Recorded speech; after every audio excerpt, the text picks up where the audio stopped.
ਹੈ KRPA 1110 AM ਦੇ ਸਰੋਤਿਆਂ ਨੂੰ ਸੁਖਜੀਤ ਮਾਂਗਟ ਵੱਲੋਂ ਸਤਿ ਸ਼੍ਰੀ ਅਕਾਲ। 22 ਜੁਲਾਈ 2022 ਪ੍ਰੋਗਰਾਮ ਪੰਜਾਬੀ ਆਵਾਜ਼ 'ਚ ਤੁਹਾਡਾ ਸਵਾਗਤ ਹੈ। ਇਹ ਪ੍ਰੋਗਰਾਮ ਹਫਤੇ ਦੇ 5 ਦਿਨ ਮੰਡੇ ਟੂ ਫਰਾਈਡੇ ਤੁਹਾਡੇ ਲਈ ਪੇਸ਼ ਕੀਤਾ ਜਾਂਦਾ ਹੈ ਡਾਕਟਰ ਸ਼ਿੰਦਰ ਪੁਰੇਵਾਲ ਤੇ ਮੇਰੇ ਵੱਲੋਂ। ਦੁਨੀਆ ਭਰ 'ਚ ਸਾਡੇ ਪ੍ਰੋਗਰਾਮ ਤੁਸੀਂ ਸੁਣ ਸਕਦੇ ਹੋ radioindia.ca ਤੇ। US ਤੇ ਕੈਨੇਡਾ 'ਚ ਸਾਡੇ ਪ੍ਰੋਗਰਾਮ ਸੁਣੇ ਜਾ ਸਕਦੇ ਆ KRPA 1110 AM ਤੇ। ਸਟੂਡੀਓ ਦਾ ਨੰਬਰ ਹੈ 6045929191 604 592 9191।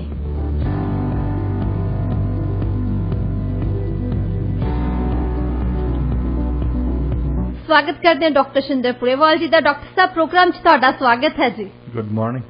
गुड मॉर्निंग डॉक्टर साहब, मशहूर पंजाबी गायक सिद्धू मूसेवाला नूं कतल करने वाले शार्प शूटर मनप्रीत मन्नू कुस्सा ते जगरूप रूपा दा पुलिस ने इनकाउंटर कर दिता। तुहानूं की लगदा कि इस इनकाउंटर दे नाल सिद्धू मूसेवाले दा जिहड़ा कतल केस आ खत्म हो गया? देखो, इन्हां ने इनकाउंटर कीता है कि उन्हां ने असली कातलों नूं मारिया जां इनकाउंटर ठीक सी गलत सी स्टेज किया गया सी, ये कई सवाल है इन्हां ते। पर जो कुछ पुलिस कहती है चलो असीं वो मनते हैं। पहला सब तो पहला मनते हैं कि इन्हां ने उन्हां दे नाल इनकाउंटर किया। हाँ जी। उस तो बाद भी कई सवाल पैदा होंदे ना जी। उन्हां ते मैं तुहानूं एक एग्जाम्पल दिना, मिसाल के तौर पर जिद्दां BSF वाले बहुत इनकाउंटर होंदे उन्हां दी बॉर्डर ते। मैं एक सीनियर अधिकारी नाल गल करदा सी ते वो कहंदे कि जदों मैं पहला मेरी दिलचस्पी सी कि उत्थे समगलिंग ऑपरेशन किद्दां हुंदे। हाँ जी। क्योंकि मैं किताब लिखदा सी उदों ते मैनूं लोड़ सीगी समगलिंग दी किहड़ी गल ते समगलिंग हुंदी किद्दां हुंदी है उत्थे। उन्होंने डिटेल दित्तियां। बाद दे विच मैनूं गल्लां करन लग पए। कहंदे कि मैं जो ताज़ा बन के आया सी ना असिस्टेंट कमांडेंट, उस वेले उन्होंने बटालीयन के कमांडिंग ऑफिसर ने एक फाइल देती मीडिया की भी कि तू मीडिया दा नाल जो डील करना ना, अखीरला दिखालना तो कमांडर नूं पैंदा सी सब कुछ, पर डीलिंग उन्हां दे नाल तुसीं करनी। वो कहंदे कि मैं उत्थे एक दफ्तर च साडे क्लर्क हुंदा सी, वो टाइपिस्ट हुंदा सी। टाइपिस्ट दे नाल ही एक खब्बे पासे वो कहंदे कि एक शेल्फ हुंदी सी, शेल्फ ते कुछ एक फाइलां उन्हां ते लिखिया सी मीडिया। कहंदे मैं एक दिन जाके बैठ के उत्थे वो फाइलां देखण लग पिया। एक फाइल दे विच पहली दे विच एक लिखिया आ, उन्होंने टेंपलेट बना के रखिया आ जिहड़ा कि जिद्दां पुलिस दी BSF दा उत्थे इनकाउंटर हो जांदा, जिद्दां मुकाबला जिन्हों असीं कहने BSF दा मुकाबला हो गया बंदे दे नाल। हाँ जी। तो ओहदा लिख के रखिया सी, एक टेंपलेट बना के रखिया सी। ਉਹਦੇ ਵਿੱਚ ਫਿਲ ਇਨ ਦੀ ਬਲੈਂਕਸ ਹੀ ਹੁੰਦੀਆਂ, ਖਾਲੀ ਥਾਵਾਂ ਭਰੋ। ਜਿੱਦਾਂ ਸਵਾਲ ਨਹੀਂ ਆਉਂਦਾ ਖਾਲੀ ਥਾਵਾਂ ਭਰੋ। ਹਾਂਜੀ। ਉਹ ਖਾਲੀ ਥਾਵਾਂ ਕੀ ਭਰਨੀਆਂ ਵੀ ਜੇ 2 ਬੰਦੇ ਮਰੇ ਜਾਂ 3 ਬੰਦੇ ਮਰੇ ਆ, ਉਹਨਾਂ ਨੇ ਲਿਖਿਆ ਸੀ 2 ਸਮਗਲਰ, ਜਿੱਦਾਂ ਪਹਿਲਾਂ 2 ਉਹਦੇ ਖਾਲੀ ਜਗ੍ਹਾ ਛੱਡੀ ਹੈ, ਹੋ ਸਕਦਾ 3 ਹੋਣ, 4 ਹੋਣ। ਖਾਲੀ ਜਗ੍ਹਾ ਪਾ ਕੇ 2 ਸਮਗਲਰ ਪਾਕਿਸਤਾਨ ਤੋਂ ਆਏ ਤਾਂ ਉਹਨਾਂ ਨੂੰ ਸਾਡੇ ਜਵਾਨਾਂ ਨੇ ਚੇਤਾਵਨੀ ਦਿੱਤੀ ਹੱਥ ਖੜੇ ਕਰੋ। ਤੇ ਫਿਰ ਸਾਡੇ ਉਹ ਹੱਥ ਖੜਾ ਕਰਨ ਦੀ ਬਜਾਏ ਦੌੜਨਾ ਸ਼ੁਰੂ ਕਰ ਦਿੱਤਾ। ਨਾਲੇ ਉਹਨਾਂ ਨੇ ਰਿਵਾਲਵਰ ਕੱਢ ਕੇ ਸਾਡੇ ਜਵਾਨਾਂ ਤੇ ਸ਼ੂਟਿੰਗ ਸ਼ੁਰੂ ਕਰਤੀ। ਸਾਡੇ ਜਵਾਨਾਂ ਨੇ ਜਵਾਬੀ ਕਾਰਵਾਈ ਦੇ ਵਿੱਚ ਸ਼ੂਟਿੰਗ ਕੀਤੀ ਤੇ 2 ਸਮਗਲਰ ਢਹਿ ਢੇਰੀ ਕਰ ਦਿੱਤੇ। ਫਿਰ ਢਹਿ ਢੇਰੀ ਜਿਹੜੇ ਕੀਤੇ ਸਮਗਲਰ, ਉਹਨਾਂ ਦੇ ਕੋਲੋਂ 7 ਰਿਵਾਲਵਰ ਫੜੇ ਗਏ ਤੇ 65 ਕਾਰਟ੍ਰਿਜ ਫੜੇ ਗਏ ਜਿਹੜੇ ਪਾਕਿਸਤਾਨ 'ਚ ਬਣੇ ਸੀ। ਉਹਨਾਂ ਦੇ ਕੋਲੋਂ 2.5 ਕਿਲੋ ਹੈਰੋਇਨ ਫੜੀ ਗਈ, ਅੱਧਾ ਕਿਲੋ ਫੀਮ ਫੜੀ ਗਈ, 1,35,000 ਪਾਕਿਸਤਾਨੀ ਕਰੰਸੀ ਦੇ ਨੋਟ ਫੜੇ ਗਏ। ਇਹ ਲਿਖਿਆ ਹੁੰਦਾ ਸੀ, ਕਹਿੰਦਾ ਸਭ ਕੁਝ ਫਾਰਮੈਟ ਬਣਿਆ ਹੁੰਦਾ ਸੀ ਪਹਿਲਾਂ। ਉਹ ਰਿਲੀਜ਼ ਹੀ ਕਰਨਾ ਹੁੰਦਾ ਸੀ, ਕਮਾਂਡਰ ਨੂੰ ਦਿਖਾ ਕੇ ਵੀ ਆ ਰਿਲੀਜ਼ ਕਰਨੀ ਹੈ। ਅੱਛਾ, ਫਿਰ ਕਹਿੰਦਾ ਇੱਕ ਫਾਈਲ ਹੋਰ ਵੀ ਟੈਂਪਲੇਟਸ ਪਏ ਸੀ ਨਾ ਉੱਥੇ, ਤੇ ਉਹਨੂੰ ਕਮਾਂਡੈਂਟ ਸਾਹਿਬ ਨੇ ਉਹਨਾਂ ਨੂੰ ਕਿਹਾ ਸੀ ਕਿ ਇੱਥੇ ਦਾ ਜਿਹੜਾ SSP ਆ ਨਾ, ਉਹਦੇ ਦਫ਼ਤਰ 'ਚ ਇੱਕ ਲੇਜ਼ਨ ਆਫਿਸਰ ਆ DSP ਰੈਂਕ ਦਾ, ਉਹਦੇ ਨਾਲ ਤੁਲਕਤ ਕਰਨਾ। ਜਦੋਂ ਬੰਦੇ ਜਦੋਂ 2 ਮਰੇ 3 ਮਰੇ, ਤੁਸੀਂ ਉਹਨਾਂ ਨੂੰ ਪੁੱਛਣਾ ਆ ਵੀ ਤੁਹਾਡੇ ਤੋਂ ਕੇਸ ਤਾਂ ਨਹੀਂ ਕੋਈ, ਕਿਉਂਕਿ ਜਦੋਂ ਮਰੇ ਬੰਦੇ ਨੇ ਕਦੇ ਗਵਾਹੀ ਨਹੀਂ ਦੇਣੀ ਹੁੰਦੀ।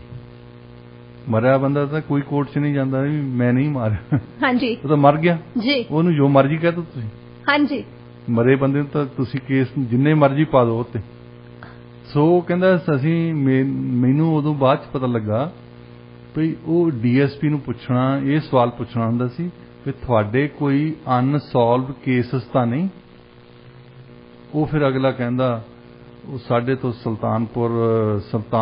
ਸੁਲਤਾਨਵਿੰਡ ਦਾ ਇੱਕ ਸਰਪੰਚ ਮਾਰਿਆ ਸੀ, ਉਹ ਵੀ ਨਹੀਂ ਗੁੱਥੀ ਸੁਲਝੀ ਸਾਡੇ ਤੋਂ। ਭਗਤੂ ਸੁਨਿਆਰੇ ਨੂੰ ਲੁੱਟਿਆ ਸੀ, ਉਹ ਵੀ ਨਹੀਂ ਗੁੱਥੀ ਸੁਲਝੀ। ਸਟੇਟ ਬੈਂਕ ਲੁੱਟੀ ਸੀ, ਉਹ ਵੀ ਨਹੀਂ ਗੁੱਥੀ, ਉਹਦਾ ਵੀ ਨਾਂ ਪਾ ਦਿਓ।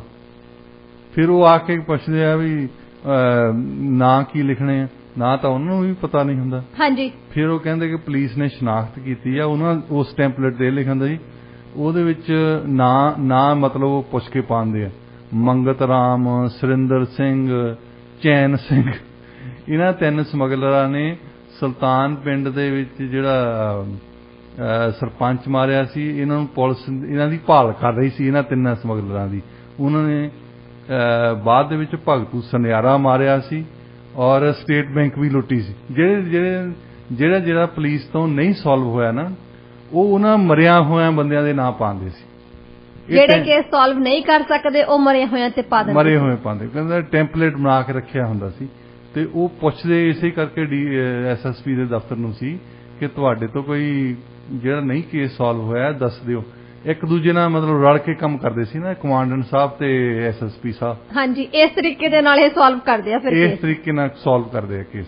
ਹੁਣ ਜਿਹੜੀ ਇਸ਼ੂ ਆ ਜਾਂਦੀ ਹੈ, ਐਨਕਾਊਂਟਰ ਕੀਤਾ, ਠੀਕ, ਚਲੋ ਮੰਨਦੇ ਅਸੀਂ ਐਨਕਾਊਂਟਰ ਹੋ ਗਿਆ ਉਹਨਾਂ ਦਾ, ਉਹਨਾਂ ਨੇ ਫਾਇਰਿੰਗ ਕੀਤੀ, ਇਹਨਾਂ ਨੇ ਫਾਇਰਿੰਗ ਕੀਤੀ, ਉਹ ਮਰ ਗਏ। ਹਾਂਜੀ, ਅੱਛਾ, ਉਹਨਾਂ ਦੀ ਇੱਕ ਗੱਲ ਨੋਟ ਕਰਨਾ, ਉਹ ਕਹਿੰਦੇ ਵੀ ਸਾਡੇ ਜਿਹੜੇ ਲਿਖਿਆ ਹੁੰਦਾ ਸੀ ਅਸੀਂ ਨੋਟ ਦਿੰਦੇ ਸੀ ਕਿ ਉਹਨਾਂ ਨੇ ਸਮਗਲਰਾਂ ਨੇ ਫਾਇਰਿੰਗ ਕੀਤੀ, ਉਸ ਫਾਇਰਿੰਗ 'ਚ ਕਦੇ ਵੀ BSF ਦਾ ਕੋਈ ਬੰਦਾ ਉਹਦੇ ਗੋਲੀ ਨਹੀਂ ਲੱਗੀ। ਹਮੇਸ਼ਾ BSF ਵਾਲੇ ਜਦੋਂ ਮਾਰਦੇ ਆ ਤੇ ਇਹ ਬੰਦੇ ਨੂੰ ਢਹਿ ਢੇਰੀ ਕਰ ਦਿੰਦੇ।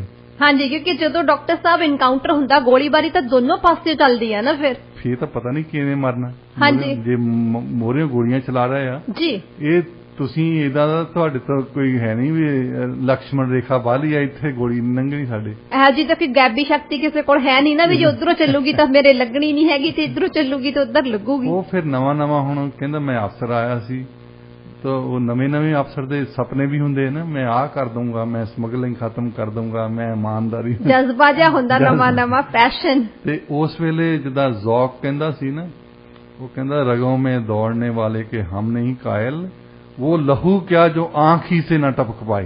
वाह। तो वो आंखां 'ਚ ਟਪਕਣ ਵਾਲਾ ਪਹਿਲਾਂ ਦਫ਼ਤਰਾਂ ਦੇ ਦਿਮਾਗ ਖੂਨ ਹੁੰਦਾ ਹੈ। ਹਾਂਜੀ, ਜਦੋਂ ਨਵੀਂ ਪੋਸਟ ਸੰਭਾਲਦੇ ਆ ਨਾ, ਉਦੋਂ ਤਾਂ ਹੁੰਦਾ ਪੂਰਾ ਜਜ਼ਬਾ, ਕਿਉਂਕਿ ਉਦੋਂ ਤਾਜੀ ਸਾਰੀ ਕੁਝ ਪੜ੍ਹਾਈ ਵਗੈਰਾ ਖਤਮ ਕਰਕੇ ਹੀ ਜਾਂਦੇ ਆ। ਫਿਰ ਉਹਨਾਂ ਨੂੰ ਲੈ ਆਉਂਦੇ ਆ ਲੀਹ ਤੇ।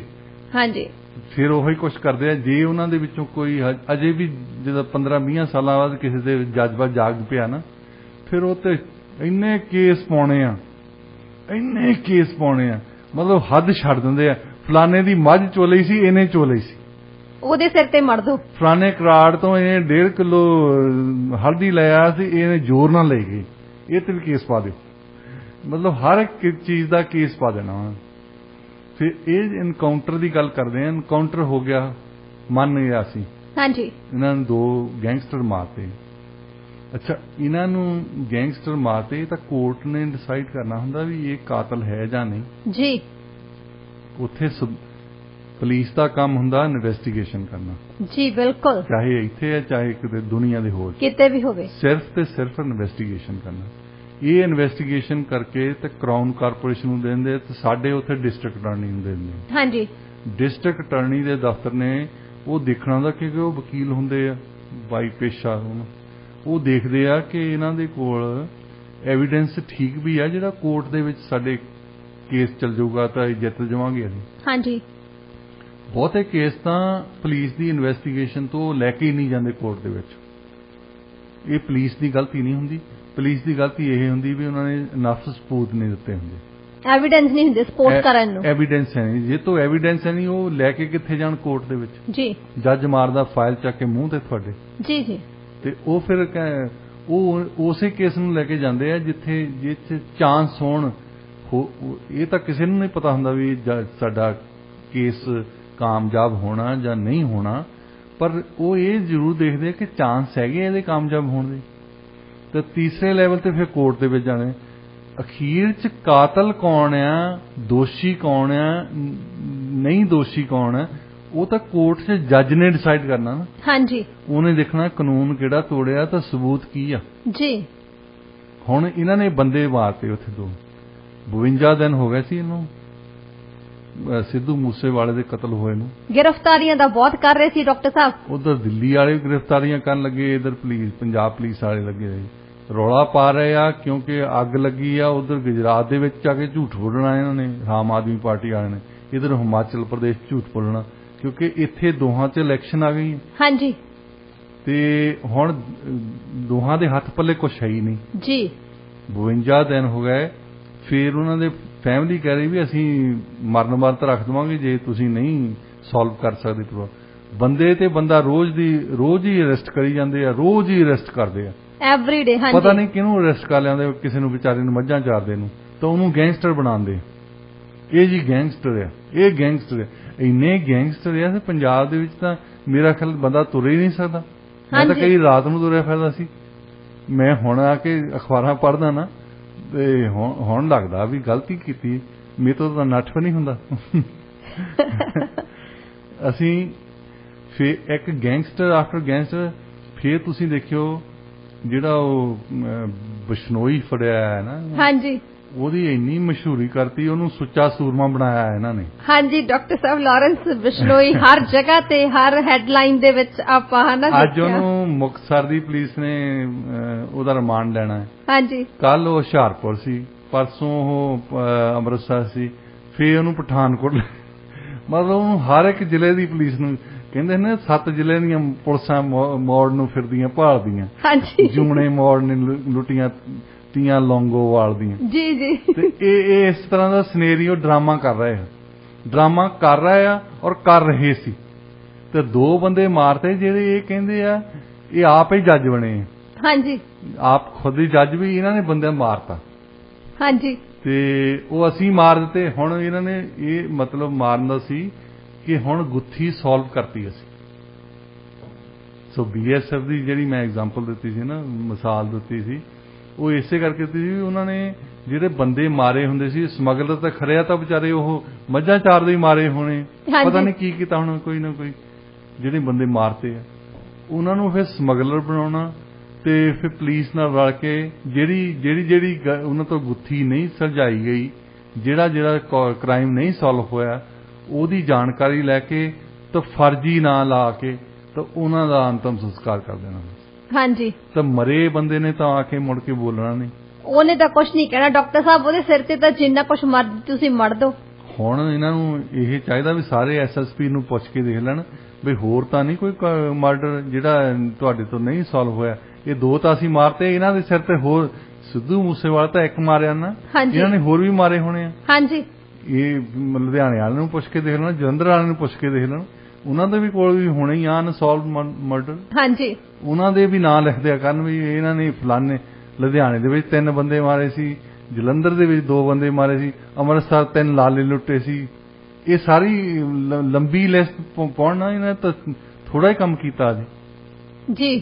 ਤੁਸੀਂ ਜੇ ਮੀਡੀਆ ਦੇ ਵਿੱਚ ਆ, ਕਮ ਸੇ ਕਮ ਇੰਨਾ ਸਵਾਲ ਕਰੋ ਤੁਸੀਂ, ਜੇ ਇਹ ਵੀ ਗੱਲ ਮੰਨ ਲੈਂਦੇ ਅਸੀਂ ਤੁਸੀਂ ਐਨਕਾਊਂਟਰ ਕੀਤਾ ਹੈ, ਤੁਹਾਡਾ ਕੋਈ ਨੁਕਸਾਨ ਨਹੀਂ ਹੋਇਆ, ਬੰਦੇ ਉਹ ਮਰ ਗਏ ਆ। ਦੂਸਰੀ ਗੱਲ, ਸ਼ਨਾਖਤ ਕਰਨੀ ਬੜੀ ਔਖੀ ਹੁੰਦੀ ਆ ਸਕੈਚਸ ਦੇ ਕੋਲੋਂ। ਜੀ। ਸਕੈਚ ਦੇਖ ਕੇ ਸ਼ਨਾਖਤ ਨਹੀਂ ਹੁੰਦੀ। ਨਹੀਂ।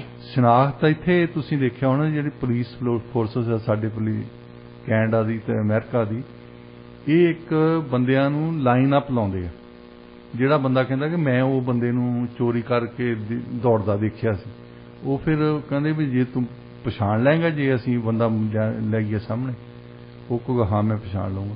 ਉਹਨੂੰ ਕੋਰਟ 'ਚ ਲਿਜਾਣ ਤੋਂ ਪਹਿਲਾਂ ਉਹਦੇ ਨਾਲ ਦੇ 10 ਬੰਦੇ ਉਹ ਲਾਈਨ ਅਪ ਕਰ ਲੈਂਦੇ ਆ, ਜਿੱਦਾਂ ਉਹਦੀ ਸ਼ਕਲ ਹੈ ਉਹ ਬੰਦਾ ਵੀ ਖੜਾ ਹੋਊਗਾ, 9 ਬੰਦੇ ਹੋਰ ਖੜੇ ਹੋਣਗੇ, ਉਹ ਕਹਿਣਗੇ ਇਹਨਾਂ 'ਚੋਂ ਦੱਸ ਉਹ ਬੰਦਾ ਕੌਣ ਹੈ।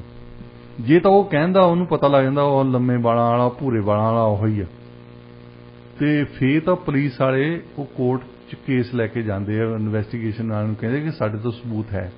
ਜੇ ਉਹ ਸਾਰਿਆਂ ਵੱਲ ਦੇਖ ਕੇ ਕਹਿੰਦਾ ਵੀ ਆਹ ਪਹਿਲਾ ਵੀ ਲੱਗਦਾ ਮੈਨੂੰ, ਤੀਜਾ ਵੀ ਲੱਗਦਾ, ਪੰਜਵਾਂ ਵੀ ਲੱਗਦਾ, ਸੱਤਵਾਂ ਵੀ ਲੱਗਦਾ, 8ਵਾਂ 9ਵਾਂ 10ਵਾਂ ਵੀ ਲੱਗਦੇ ਆ, ਫਿਰ ਉਹ ਨਹੀਂ ਲੈ ਕੇ ਜਾਂਦੇ। ਹਾਂਜੀ, ਇਹ ਤਾਂ ਭੰਬਲ ਭੂਸੇ 'ਚ ਫਸਿਆ ਹੈ, ਕਨਫਿਊਜ਼ਨ ਦੇ ਵਿੱਚ ਆਪੇ ਹੀ ਆ, ਕਹੀ ਜਾਂਦਾ ਮੈਨੂੰ ਪਤਾ ਆ ਤੇ ਨਾ ਸਾਰਿਆਂ ਦੇ ਲਈ ਜਾਂਦਾ। ਹਾਂਜੀ, ਇਹ ਸ਼ਨਾਖਤ ਕਿਹੜੇ ਜਿਹੜੇ, ਮੈਨੂੰ ਤਾਂ ਹੈਰਾਨੀ ਇਹ ਗੱਲ ਦੀ ਹੈ, ਜਿਹਦਾ ਪੁੱਤ ਮਰਿਆ ਹੋਵੇ ਉਹ ਪੁਲਿਸ ਵਾਲਿਆਂ ਦੇ ਕਹੇ ਤੇ ਸਕੈਚ ਦੇਖ ਕੇ, ਉਹਨਾਂ ਨੇ ਇੱਕ ਸਕੈਚ ਦੇਖੇ ਕਿਦਾਂ ਵਾਏ ਹੁੰਦੇ ਆ, ਪੈਨਸਲ ਨਾਲ ਵਾਏ ਹੁੰਦੇ ਆ। ਹਾਂਜੀ, ਤਾਂ ਇਹਨਾਂ ਬੰਦਿਆਂ ਨੇ ਮਾਰਿਆ ਤੇ ਮੈਂ ਸ਼ਨਾਖਤ ਕਰ ਆਇਆ, ਠੀਕ ਹੈ ਉਹ ਬੰਦੇ ਮਾਰੇ ਆ। ਪੁਲਿਸ ਵਾਲਿਆਂ ਨੇ ਨੈਰੇਟਿਵ ਲਿਖ ਕੇ ਉਹਨੂੰ ਵੀ ਦੇ ਦਿੱਤਾ। ਹਾਂਜੀ, ਸਿੱਧੂ ਮੂਸੇਵਾਲੇ ਦੇ ਪਿਤਾ ਜੀ ਨੂੰ ਵੀ ਦੇ ਦਿੱਤਾ ਨੈਰੇਟਿਵ ਵੀ ਆਹ ਬੋਲਣਾ ਜੀ, ਤਾਂ ਉਹ ਬੋਲ ਗਿਆ। ਹਾਂਜੀ, ਇਹਦੇ ਨਾਲ ਉਹ ਖੁਦ ਹੀ ਜੱਜ ਬਣ ਗਏ, ਖੁਦ ਹੀ ਇਨਵੈਸਟੀਗੇਸ਼ਨ ਕੀਤੀ ਹੈ, ਖੁਦ ਹੀ ਅਟਰਨੀ ਬਣੇ ਆ, ਸਭ ਕੁਝ ਬਣੇ ਆ।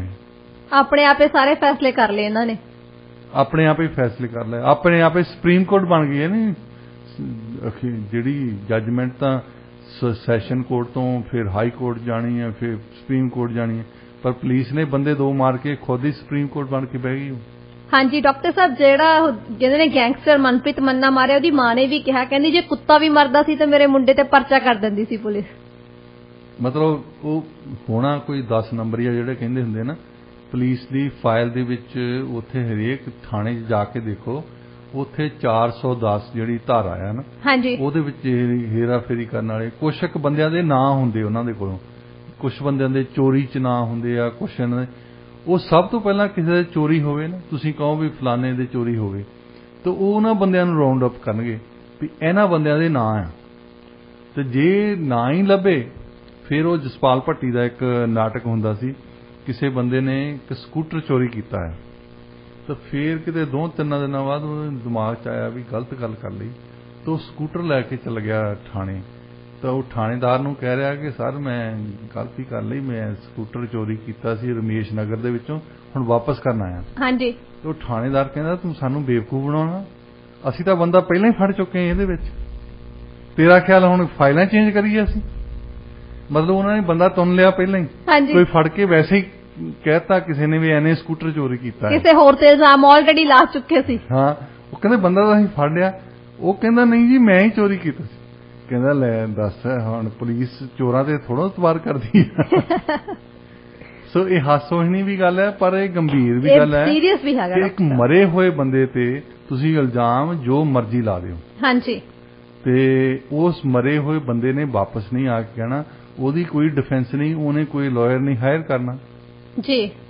ਪੁਲਿਸ ਦਾ ਵਰਡ ਜਿਹੜਾ ਆ ਅਖੀਰਲਾ ਵਰਡ ਹੋ ਗਿਆ ਨਾ, ਹਾਂਜੀ, ਤੇ ਜੇ ਅੱਜ ਇਹ ਕਰ ਦਿੱਤੇ ਕੱਲ ਨੂੰ ਕਿਸੇ ਹੋਰ ਨੂੰ ਕਰਨਗੇ। ਹਾਂਜੀ, ਪੁਲਿਸ ਨੂੰ ਅੱਜ ਤੋਂ ਤਕਰੀਬਨ ਮੈਨੂੰ ਜਦੋਂ ਕਦਾ ਅਖਬਾਰ ਪੜ੍ਹਨ ਲੱਗਾ ਆ, ਇਹੀ ਪੜ੍ਹਦੇ ਆਏ ਆ, ਉਸ ਵੇਲੇ ਨੈਕਸਲਾਈਟਸ ਨੂੰ ਮਾਰਦੇ ਹੁੰਦੇ ਸੀ, ਫਿਰ ਪੰਜਾਬ ਦੇ ਵਿੱਚ ਕਿੰਨੇ ਨੌਜਵਾਨਾਂ ਨੂੰ ਚੱਕ ਕੇ ਮਾਰਿਆ ਇਹਨਾਂ ਨੇ। ਹਾਂਜੀ, ਉਹੋ ਹੀ ਸਟੋਰੀ ਹੁੰਦੀ ਆ, ਇੱਕੋ ਹੀ ਟੈਂਪਲੇਟ ਹੁੰਦਾ, ਉਹ ਵਾਰ-ਵਾਰ ਦੁਹਰਾਉਂਦੇ ਜੀ ਇਸ ਬੰਦੇ ਨੇ ਫਲਾਣੇ ਨੂੰ ਮਾਰਿਆ ਸੀ, ਇਸ ਜਦੋਂ ਮਰ ਗਿਆ ਬੰਦਾ, ਮਰਨ ਤੋਂ ਬਾਅਦ ਕਹਿੰਦੇ ਆ, ਮਰਨ ਤੋਂ ਬਾਅਦ ਕਹਿਣਗੇ ਇਸ ਬੰਦੇ ਨੇ ਫਲਾਣੇ ਨੂੰ ਮਾਰਿਆ ਸੀ, ਫਲਾਣੇ ਨੂੰ ਮਾਰਿਆ।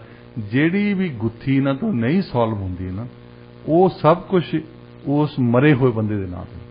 ਤੇ ਫਿਰ ਉਹ ਟੈਂਪਲੇਟ ਵੀ ਡਾਕਟਰ ਸਾਹਿਬ ਤਾਂ ਹੀ ਬਣਾ ਕੇ ਰੱਖਿਆ ਹੋਇਆ ਨਾ, ਸੋ ਡੈਟ ਕਿ ਦੁਬਾਰਾ ਤੋਂ ਕੁਝ ਕਰਨਾ ਨਾ ਪਵੇ, ਸਿਰਫ ਉੱਤੇ ਫਿਲ ਇਨ ਹੀ ਕਰਦੇ ਆ, ਫਿਲ ਇਨ ਕਰਦੇ। ਉਹ ਜਿਹੜਾ ਬੰਦਾ BSF ਦਾ ਉਸ ਵੇਲੇ DIG ਲੱਗਾ ਸੀ, ਉਹ ਕਹਿੰਦਾ ਹੈਰਾਨੀ ਦੀ ਗੱਲ ਇਹ ਸੀ, ਕਹਿੰਦਾ ਵੀ ਨਵਾਂ ਬੰਦਾ ਅਫਸਰ ਆਇਆ ਨਾ, ਉਹਨੂੰ ਤਾਂ ਪਤਾ ਨਹੀਂ ਹਾਲੇ।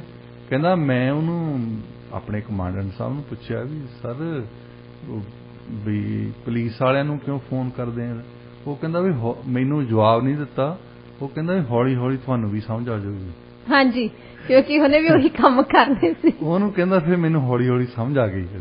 ਹਾਂਜੀ, ਵੀ ਇਹ ਅਸੀਂ ਰਲ ਮਿਲ ਕੇ ਕਰਦੇ ਆ ਪੁਲਿਸ ਦੇ ਨਾਲ, ਤਾਂ ਕਿ ਜਿਹੜੇ ਬੰਦੇ ਮਾਰੇ ਆ ਉਹਨਾਂ ਦੇ ਸਿਰ ਤੇ 3600 ਕੇਸ ਪਾਏ ਜਾਣ, ਤਾਂ ਜਿਹੜੇ ਤੁਸੀਂ ਕਹਿ ਸਕਦੇ ਆ ਕਿ ਅਸੀਂ ਸੋਲਵ ਕਰ ਦਿੱਤੇ ਜੀ, ਜਿਹੜੇ ਇਹਨਾਂ ਤੋਂ ਸੋਲਵ ਅਸਲ ਦੇ ਵਿੱਚ ਨਹੀਂ ਹੋਏ ਉਹਨਾਂ ਦੇ, ਪਰ ਐਕਚੁਅਲੀ ਸੋਲਵ ਕਰਦੇ ਅਸੀਂ ਤਾਂ ਬੰਦੇ ਮਾਰਤੇ। ਉਹ ਤੋਂ ਬਾਅਦ ਬਸ ਫਿਰ ਮੀਡੀਆ ਦੇ ਵਿੱਚ ਆ ਜਾਂਦਾ ਜੀ ਕੇਸ ਉਹ ਸੋਲਵ ਹੋ ਚੁੱਕਿਆ, ਲੋਕਾਂ ਦੇ ਮਾਈਂਡ ਦੇ ਵਿੱਚ ਇਹ ਸਾਰਾ ਕੁਝ ਆ ਜਾਂਦਾ ਕਿ ਅਸੀਂ ਖਬਰ ਪੜ੍ਹੀ ਆ। ਮੀਡੀਆ ਦੇ ਵਿੱਚ ਕੁਛ ਇੱਕ ਥਾਂ ਤੇ ਹਿੰਦੁਸਤਾਨ 'ਚ ਇਦਾਂ ਦੇ ਜਰਨਲਿਸਟ ਹੈਗੇ ਆ ਜਿਨ੍ਹਾਂ ਨੇ ਇਨਵੈਸਟੀਗੇਸ਼ਨ ਕੀਤੀ ਬਾਅਦ ਦੇ ਵਿੱਚ, ਫਿਰ ਉਹਨਾਂ ਨੇ ਫਾਈਂਡ ਆਊਟ ਕੀਤਾ ਕਿ ਐਨਕਾਊਂਟਰ ਜਿਹੜੇ ਸੀ ਫਰਜੀ ਸੀ, ਬੰਦੇ ਨੂੰ ਚੱਕ ਕੇ ਕਿਸੇ ਨੂੰ ਐਵੇਂ ਮਾਰ ਦਿੱਤਾ, ਉਹ ਤੇ ਸਭ ਕੁਝ ਕੇਸ ਪਾਤੇ। ਅੱਛਾ, ਇਹ ਤਾਂ ਫਿਰ ਉਹ ਵਿਚਾਰਾ ਜਰਨਲਿਸਟ ਨਹੀਂ ਰਹਿੰਦਾ, ਹਾਂਜੀ, ਕੋਈ ਥਾਣੇ ਦਾ ਜਾ ਕੇ ਉਹਦੇ ਕੋਲ ਹੀ ਮਰਾਉਂਦਾ, ਕਿਸੇ ਤੋਂ ਹੋਰ ਬੰਦੇ ਤੋਂ ਮਰਾਉਂਦੇ ਉਹਨੂੰ। ਹਾਂਜੀ, ਇਸ ਕਰਕੇ ਡਰਦੇ ਵਿਚਾਰੇ ਆਪਣੀ ਜਾਨ ਦੀ ਬਚਾਉਣ ਦੇ ਮਾਰੇ ਉਹ ਵੀ ਨਹੀਂ ਕੁਝ ਕਰਦੇ। ਹਾਂਜੀ ਡਾਕਟਰ ਸਾਹਿਬ, ਉੱਥੇ ਜਾਨ ਦਾ ਖਤਰਾ ਫੈਮਿਲੀ ਦਾ ਵੀ ਬਹੁਤ ਜ਼ਿਆਦਾ ਹੁੰਦਾ, ਫੈਮਿਲੀ ਨੂੰ ਵੀ ਨੁਕਸਾਨ ਪਹੁੰਚਾ ਦਿੰਦੇ ਪਬਲਿਸ਼ ਜਿਹੜੇ ਉਹ ਨਿਊਜ਼ਪੇਪਰ ਤਾਂ ਓਨ ਕਰਦੇ ਨੇ, ਨਿਊਜ਼ਪੇਪਰ ਜਿਹੜੇ ਓਨਰਸ ਆ ਮਾਲਕਾਂ ਨੂੰ ਤਾਂ ਮਿਲਦੇ ਇਸ਼ਤਿਹਾਰ, ਪੁਲਿਸ ਦੇ ਵੀ ਮਿਲਦੇ ਆ ਜੀ, ਸਭ ਗੌਰ ਸਰਕਾਰ ਦੇ ਵੀ ਮਿਲਦੇ ਆ। ਪੰਜਾਬ ਦੇ ਵਿੱਚ ਇੱਕ ਵੀ ਮੀਡੀਆ ਆਊਟਲੈਟ ਨਹੀਂ ਜਿਨ੍ਹਾਂ ਨੂੰ ਕਰੋੜਾਂ ਰੁਪਏ ਨਹੀਂ ਦਿੰਦੀ ਆਮ ਆਦਮੀ ਪਾਰਟੀ। ਹਾਂਜੀ ਡਾਕਟਰ ਸਾਹਿਬ, ਇੱਕ ਵੀ ਬੰਦਾ ਨਹੀਂ ਉੱਥੇ। ਤੇ ਸਭ ਦੇ ਸਭ, ਜੇ ਅੱਜ ਪੀਰ ਤੇ ਅੱਜ ਭਗਤ ਅੱਜ ਗੁਰੂ ਆ ਕੋਈ ਆ ਤੇ ਉਹ ਉਹਨਾਂ ਲਈ ਆਮ ਆਦਮੀ ਪਾਰਟੀ ਹੈ। ਹਾਂਜੀ, ਅਰਵਿੰਦ ਕੇਜਰੀਵਾਲ ਦੇ ਖਿਲਾਫ ਨਹੀਂ ਬੋਲਣਾ, ਰਾਘਵ ਚੱਡੇ ਦੇ ਖਿਲਾਫ ਨਹੀਂ ਬੋਲਣਾ, ਤਾਂ ਉਹਨਾਂ ਦੇ ਚਮਚੇ ਭਗਵੰਤ ਮਾਨ ਦੇ ਖਿਲਾਫ ਨਹੀਂ ਬੋਲਣਾ। ਜੀ ਬਿਲਕੁਲ। ਤਾਂ ਇਹਨਾਂ ਦੇ ਮੰਤਰੀ ਅਵਾਤਾ ਨਿੱਤ ਬੋਲਦੇ ਆ। ਜੇ ਉਹ ਬੱਸ ਲੈ ਕੇ ਦਿੱਲੀ ਨੂੰ ਚੱਲੇ ਉਹ ਵੀ ਖਬਰ ਇਦਾਂ ਪਾਉਂਦੇ ਆ ਵੀ ਜਿੱਦਾਂ ਇਹਨੇ ਮੰਗਲ ਗ੍ਰਹਿ ਤੇ ਜਾਣਾ ਹੁੰਦਾ। ਜੀ ਬਿਲਕੁਲ, ਹੈਡਲਾਈਨ ਤਾਂ ਇਸੇ ਤਰੀਕੇ ਨਾਲ ਡਾਕਟਰ ਸਾਹਿਬ ਬਣਾਈ ਹੁੰਦੀ ਹੈ ਵੀ ਜਿਵੇਂ ਮੰਗਲ ਗ੍ਰਹਿ ਤੇ ਜਾਣਾ ਹੁੰਦਾ। ਜੇ ਆਤਮਾ ਹੀ ਮਰ ਗਈ ਇੱਕ ਕੌਮ ਦੀ, ਇੱਕ ਪੱਤਰਕਾਰ ਨੂੰ ਇਹ ਸਮਝਦੇ ਹੁੰਦੇ ਸੀ ਵੀ ਇਹ ਇਨਵੈਸਟੀਗੇਸ਼ਨ ਕਰਨਗੇ ਤੇ ਇਸ ਦੁੱਧ ਦਾ ਦੁੱਧ ਕਰਨਗੇ, ਪਾਣੀ ਦਾ ਪਾਣੀ ਕਰਨਗੇ। ਸ਼ਬਦ ਤਾਂ ਬੋਲਦੇ ਅੱਜ ਕੱਲ ਵੀ ਦੁੱਧ ਦਾ ਦੁੱਧ ਕਰ ਦੇਣਗੇ ਜੀ, ਪਾਣੀ ਦਾ ਪਾਣੀ ਕਰ ਦੇਣਗੇ, ਪਰ ਉਹ ਹੁੰਦਾ ਨਹੀਂ। ਉਹ ਹੁੰਦੀ ਪਾਣੀ 'ਚ ਮਧਾਣੀ ਹੈ ਵੈਸੇ। ਹਾਂਜੀ ਬਿਲਕੁਲ, ਦੁੱਧ ਦਾ ਦੁੱਧ ਨਹੀਂ ਹੁੰਦਾ, ਉਹ ਪਾਣੀ 'ਚ ਮਧਾਣੀ ਪਾਉਂਦੇ ਆ। ਜੀ ਡਾਕਟਰ ਸਾਹਿਬ, ਵੈਸੇ ਵੀ ਮੀਡੀਆ, ਕਈ ਮੀਡੀਆ ਹਾਊਸਿਸ ਹੈਗੇ ਆ, ਉਹਨਾਂ ਨੇ ਇਹਨੂੰ ਬਿਜ਼ਨਸ ਦੀ ਤਰ੍ਹਾਂ ਲਾਈਕ ਟ੍ਰੀਟ ਕਰਦੇ ਆ ਆਪਣੇ ਮੀਡੀਆ ਹਾਊਸ ਨੂੰ। ਉਹਨਾਂ ਨੂੰ ਜਿੱਥੋਂ ਮਨੀ ਮਿਲਦੀ ਆ ਉਹਨਾਂ ਨੇ ਉੱਥੇ ਆਵਾਜ਼ ਨਹੀਂ ਉਠਾਉਣੀ, ਚਾਹੇ ਜਿੰਨਾ ਮਰਜ਼ੀ ਕੋਈ ਸਰਕਾਰ ਜਾਂ ਕੋਈ ਮੰਤਰੀ ਗਲਤ ਕੰਮ ਕਰੇ। ਹੁਣ ਇਹਦੇ ਬਾਰੇ ਤੁਸੀਂ ਇਹ ਤਾਂ ਚਲੋ ਐਨਕਾਊਂਟਰ ਹੋਇਆ, ਇਹਦੇ ਬਾਰੇ ਤਾਂ ਚੁੱਪ ਕਰ ਗਿਆ, ਪੁਲਿਸ ਤੋਂ ਵੀ ਡਰਦੇ ਆ। ਹਾਂਜੀ, ਕੱਲ ਭਗਵੰਤ ਮਾਨ ਦੀ ਉੱਥੇ ਪੋਲੋ ਹਸਪਤਾਲ ਗਏ ਆ ਦਿੱਲੀ ਦੇ ਵਿੱਚ, ਇੱਕ ਵੀ ਮੀਡੀਆ ਵਾਲੇ ਨੇ ਇਹ ਨਹੀਂ ਸਵਾਲ ਕੀਤਾ ਕਿ ਜਿਹੜਾ ਮਾਡਲ ਤੁਸੀਂ ਵੇਚਦੇ ਫਿਰਦੇ ਆ ਪੰਜਾਬ ਦੇ ਵਿੱਚ, ਉਸ ਮਾਡਲ ਦੇ ਹਸਪਤਾਲਾਂ ਨੂੰ ਕੀ ਹੋ ਗਿਆ ਸੀ? ਹਾਂਜੀ, ਤੁਸੀਂ ਕਿਉਂ ਪ੍ਰਾਈਵੇਟ ਹਸਪਤਾਲ 'ਚ ਗਏ ਉੱਥੇ? ਜੀ ਬਿਲਕੁਲ, ਪ੍ਰਾਈਵੇਟ ਹਸਪਤਾਲਾਂ ਤਾਂ ਪੰਜਾਬ 'ਚ ਵੀ ਜਾਂਦੇ, ਉੱਥੇ ਅਪੋਲੋ ਦੇ ਹਸਪਤਾਲ ਬਹੁਤ ਆ, ਫੋਰਟਿਸ ਦੇ ਬਹੁਤ ਆ। ਹਾਂਜੀ, ਪਰ ਉਹ ਬੜੇ ਪੈਸੇ ਲੈਂਦੇ ਆ। ਮੈਂ ਜਿਸ ਲੋਕੇਸ਼ਨ ਤੇ ਭਗਵੰਤ ਮਾਨ ਜਾ ਕੇ ਆਏ ਆ, ਮੈਂ ਵੀ ਦਸੰਬਰ ਦੇ ਵਿੱਚ ਉੱਥੋਂ ਹੀ MRI ਕਰਵਾ ਕੇ ਆਇਆ। ਮੇਰੇ ਕੋਲੋਂ $52,000 ਲੈ ਲਿਆ। ਪਤਾ ਨਹੀਂ MRI ਮੈਂ ਕਰਾਉਣ ਗਿਆ ਸੀ, ਆਹ ਟੈਸਟ ਵੀ ਕਰਨਾ, ਉਹ ਟੈਸਟ ਵੀ ਕਰਨਾ, ਮੈਂ ਉਹਨਾਂ ਤੋਂ ਮਸੀਂ ਛੁਟਕਾਰਾ ਪਾ ਕੇ ਆਇਆ। ਤੁਹਾਡੇ ਤੋਂ $52,000 ਰੁਪਈਆ ਲਿਆ ਹੋਣਾ। $52,000 ਰੁਪਈਆ, ਸੌਰੀ ਡਾਲਰ ਨਹੀਂ, ਰੁਪਈਆ। ਉਹਨੇ 52,000 ਦਾ ਬਿੱਲ ਬਣਾਤਾ ਮੇਰਾ। ਹਾਂਜੀ, ਤੇ ਬਿੱਲ ਮੈਂ ਪੇ ਕਰਕੇ ਆ ਗਿਆ। ਵੈਸੇ ਜੇ MRI ਕਰਾਉਣਾ ਮੈਂ ਬਾਹਰੋਂ ਕਿਤੇ ਕਰਾਉਂਦਾ ਨਾ, ਉਹ 23-24,000 ਦੀ ਜਾਂ 25,000 ਦੀ ਪੈਂਦੀ ਆ। ਹਾਂਜੀ, ਤਾਂ ਉਹਨਾਂ ਨੇ ਬਲੱਡ ਟੈਸਟ ਕਰੋ ਜੀ, ਫਲਾਣਾ ਟੈਸਟ ਕਰੋ ਜੀ, ਆ ਉਹਨਾਂ ਨੇ ਇੰਨੇ ਟੈਸਟ ਕੀਤੇ ਮੇਰੇ ਨਾ, ਮੈਂ ਹੈਰਾਨ ਰਹਿ ਗਿਆ। ਮੈਂ ਕਿਹਾ ਵੀ ਜਿਹੜਾ ਬੰਦਾ ਕੱਲਾ MRI ਜੇ ਕਰਾਉਣੀ ਹੋਵੇ ਉਹ ਨਹੀਂ ਕਰਦੇ? ਨਹੀਂ ਕਹਿੰਦੇ ਅਸੀਂ ਤਾਂ ਤੇਰੀ ਨਿਊਰੋਲੋਜੀ ਦੇ ਵਿਊ ਪੁਆਇੰਟ ਤੋਂ ਕਰ ਰਹੇ ਹਾਂ ਵੀ ਜੇ ਕਿਸੇ ਨੂੰ ਸਟ੍ਰੋਕ ਹੋਇਆ ਹੋਵੇ ਉਹਦੇ ਆਹ ਟੈਸਟ ਹੋਣੇ ਹੀ ਹੁੰਦੇ। ਹਾਂਜੀ, ਮਤਲਬ ਇਹ ਬਿੱਲ ਬਣਨਾ ਹੀ ਬਣਨਾ ਹੈ। ਇਹ ਹੈਗੀ ਆ ਪੈਸੇ ਵਾਲਿਆਂ ਦਾ ਖੇਲ। ਤੇ ਤੁਹਾਡਾ ਦਿੱਲੀ ਮਾਡਲ ਗਿਆ ਕਿੱਥੇ? ਇੱਕ ਬੰਦਾ ਤਾਂ ਕਹਿ ਦੇਵੇ ਉੱਠ ਕੇ ਪੰਜਾਬ ਦੇ ਵਿੱਚੋਂ ਕਿ ਦਿੱਲੀ ਮਾਡਲ, ਕਾਂਗਰਸ ਮਰ ਗਈ, ਅਕਾਲੀ ਦਲ ਮਰ ਗਿਆ ਉੱਥੇ। ਇਹਨਾਂ ਦੇ ਵਿੱਚੋਂ ਇੱਕ ਬੰਦਾ ਬੋਲ ਪੈਂਦਾ ਵੀ ਤੁਹਾਡਾ ਦਿੱਲੀ ਮਾਡਲ ਗਿਆ ਕਿੱਥੇ ਸੀ? ਇਹਦੀ ਦਿੱਲੀ ਮਾਡਲ ਫੇਲ ਆ ਡਾਕਟਰ ਸਾਹਿਬ ਜੀ, ਪੂਰੀ ਤਰ੍ਹਾਂ ਇਹਨਾਂ ਨੇ ਆਪੇ ਸਿੱਧ ਕਰ ਦਿੱਤਾ। ਹੁਣ ਨਹੀਂ, ਚਲੋ ਆਮ ਆਦਮੀ ਪਾਰਟੀ ਵਾਲਿਆਂ ਦਾ ਮੂੰਹ ਬੰਦ ਹੋਇਆ ਸੀ, ਉਹ ਨਹੀਂ ਕੁਝ ਕਹਿੰਦੇ ਜੀ। ਇਹ ਜਿਹੜੇ ਅਕਾਲੀ ਦਲ ਵਾਲੇ ਬੈਠੇ ਆ, ਕਾਂਗਰਸ ਵਾਲੇ ਬੈਠੇ ਆ, ਇਹ ਸੁੱਤੇ ਹੋਏ। ਹਾਂਜੀ, ਉਦਾਂ ਡਰਾਮਾ ਕਰਨ ਤੁਰ ਪੈਂਦੇ ਆ। ਸੋਨੀਆ ਗਾਂਧੀ ਤੋਂ ਪੁੱਛਗਿੱਛ ਕਰਨੀ ਆ ਜੀ, ਅਸੀਂ ਉੱਥੇ ਇਹ ਧੱਕਾ ਹੋ ਰਿਹਾ। ਹਾਂਜੀ, ਉਹਦੇ ਨਾਲ ਧੱਕਾ ਹੋ ਰਿਹਾ, ਬਾਕੀਆਂ ਨਹੀਂ ਧੱਕਾ ਹੋ ਰਿਹਾ ਜੀ। ਉੱਥੇ ਜਿਹੜੇ ਸਰਕਾਰੀ ਹਸਪਤਾਲਾਂ ਦਾ ਸੁਧਾਰ ਤਾਂ ਹੀ ਨਹੀਂ ਹੁੰਦਾ ਕਿ ਜਿਹੜੇ ਵੀ ਜਦੋਂ VIP ਜਾਣਾ ਉਹਨੇ ਤਾਂ ਪ੍ਰਾਈਵੇਟ ਚਲ ਜਾਣਾ, ਪੈਸੇ ਵਾਲਾ ਪ੍ਰਾਈਵੇਟ ਚਲ ਜਾਂਦਾ। ਹਾਂਜੀ, ਤੇ ਆਮ ਆਦਮੀ ਬੰਦਾ ਜਿਹੜਾ ਸਰਕਾਰੀ ਹਸਪਤਾਲ ਜਾਂਦਾ, ਤੁਸੀਂ ਸਰਕਾਰੀ ਹਸਪਤਾਲਾਂ ਪੰਜਾਬ 'ਚ ਆ ਕੇ ਦੇਖ ਲਓ, ਉੱਥੇ ਕੁੱਤੇ ਜ਼ਿਆਦਾ ਹੁੰਦੇ, ਮਰੀਜ਼ ਘੱਟ ਹੁੰਦੇ ਜੀ। ਕੁੱਤੇ ਅਵਾਰਾ ਜਿਹੜੇ ਤੁਰੇ ਫਿਰਦੇ, ਏਦਾਂ ਤੁਰੇ ਫਿਰਦੇ। ਮੈਂ ਉੱਥੇ ਰਜਿੰਦਰਾ ਹਸਪਤਾਲ ਗਿਆ, ਉੱਥੇ ਕੁੱਤੇ ਫਿਰਨ ਪਟਿਆਲੇ। ਮੈਂ ਕਿਹਾ ਵੀ ਆਏ ਤਾਂ ਹੈਗੇ ਆ ਇਲਾਜ ਕਰਾਉਣ ਲਈ, ਮੈਨੂੰ ਲੱਗਦਾ ਆਪਣੇ ਕੁੱਤਿਆਂ ਨੇ ਦੰਦੀ ਵੜ ਦੇਣੀ, ਢਿੱਡ 'ਚ ਟੀਕੇ ਲਵਾ ਕੇ ਜਾਵਾਂਗੇ ਇੱਥੋਂ। ਹਾਂਜੀ। ਤੁਸੀਂ ਜੇ ਇੱਕ ਮਾਡਲ ਦੀਆਂ ਸਿਫਤਾਂ ਕਰਦੇ ਫਿਰਦੇ ਆ, ਤੁਸੀਂ ਐਗਰੀਮੈਂਟ ਕਰਦੇ ਫਿਰਦੇ ਆ, ਉਹਦਾ ਜਵਾਬ ਤਾਂ ਦਿਓ ਕੋਈ। ਇੱਕ ਜਣਾ ਜਵਾਬ ਪੁੱਛੇ, ਉੱਥੇ 3 ਕਰੋੜ ਤੋਂ 20 ਲੱਖ ਦੀ ਆਬਾਦੀ ਆ, ਉੱਥੇ ਕਿੰਨੇ ਨਿਊਜ਼ਪੇਪਰ ਆ, ਹਰ ਇੱਕ ਡਿਸਟ੍ਰਿਕਟ ਦਾ ਇੱਕ ਵੱਖਰਾ ਐਡੀਸ਼ਨ ਛਾਪਦੇ ਆ। ਇੱਕ ਬੰਦਾ ਇਹ ਕਹਿ ਦੇਵੇ ਕੋਈ ਜੀ, ਇੱਕ ਬੰਦਾ ਬਾਹਰਲਾ ਚਲੋ ਮੀਡੀਆ ਤੇ ਬੋਲ ਕੇ ਕਹਿ ਦੇਵੇ ਜੀ, ਕੋਈ ਤਾਂ ਕਰੇ ਸਵਾਲ, ਕੋਈ ਤਾਂ ਇੱਕ ਬੰਦਾ ਸਵਾਲ ਕਰੇ। ਜਿੱਦਾਂ ਇੱਕ ਬੰਦੇ ਨੇ ਕਿਤਾਬ ਲਿਖੀ ਹੈ ਜਰਮਨੀ ਬਾਰੇ, ਜੋ ਹਿਟਲਰ ਪਾਵਰ ਦੇ ਵਿੱਚ ਸੀ।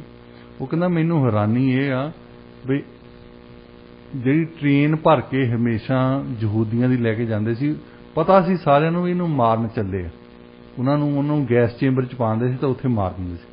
ਕਹਿੰਦਾ ਮੈਨੂੰ ਹੈਰਾਨੀ ਇਸ ਗੱਲ ਦੀ ਵੀ ਸਾਡੀ ਆਤਮਾ ਇੰਨੀ ਮਰ ਚੁੱਕੀ ਸੀ, ਕਿਸੇ ਵੀ ਬੰਦੇ ਨੇ ਸਟੇਸ਼ਨ ਤੋਂ ਲੈ ਕੇ ਉੱਥੇ ਅਖੀਰ ਤਾਈਂ ਇੱਕ ਬੰਦੇ ਨੇ ਉਂਗਲੀ ਚੱਕ ਕੇ ਨਹੀਂ ਖੜਾ ਕੀਤਾ ਵੀ ਇੰਨੇ ਬੰਦਿਆਂ ਨੂੰ ਤੁਸੀਂ ਮਾਰਿਆ। 60 ਲੱਖ ਬੰਦੇ ਮਾਰਤੇ ਇਹਨਾਂ ਨੇ, ਇੱਕ ਅੱਧੇ ਦੀ ਗੱਲ ਨਹੀਂ ਕਰਦੇ। ਕਹਿੰਦਾ 60 ਲੱਖ ਬੰਦਾ ਮਾਰਿਆ, ਬੱਚਿਆਂ ਨੂੰ ਲਿਜਾ ਕੇ ਮਾਰ ਰਹੇ ਸੀ ਉੱਥੇ।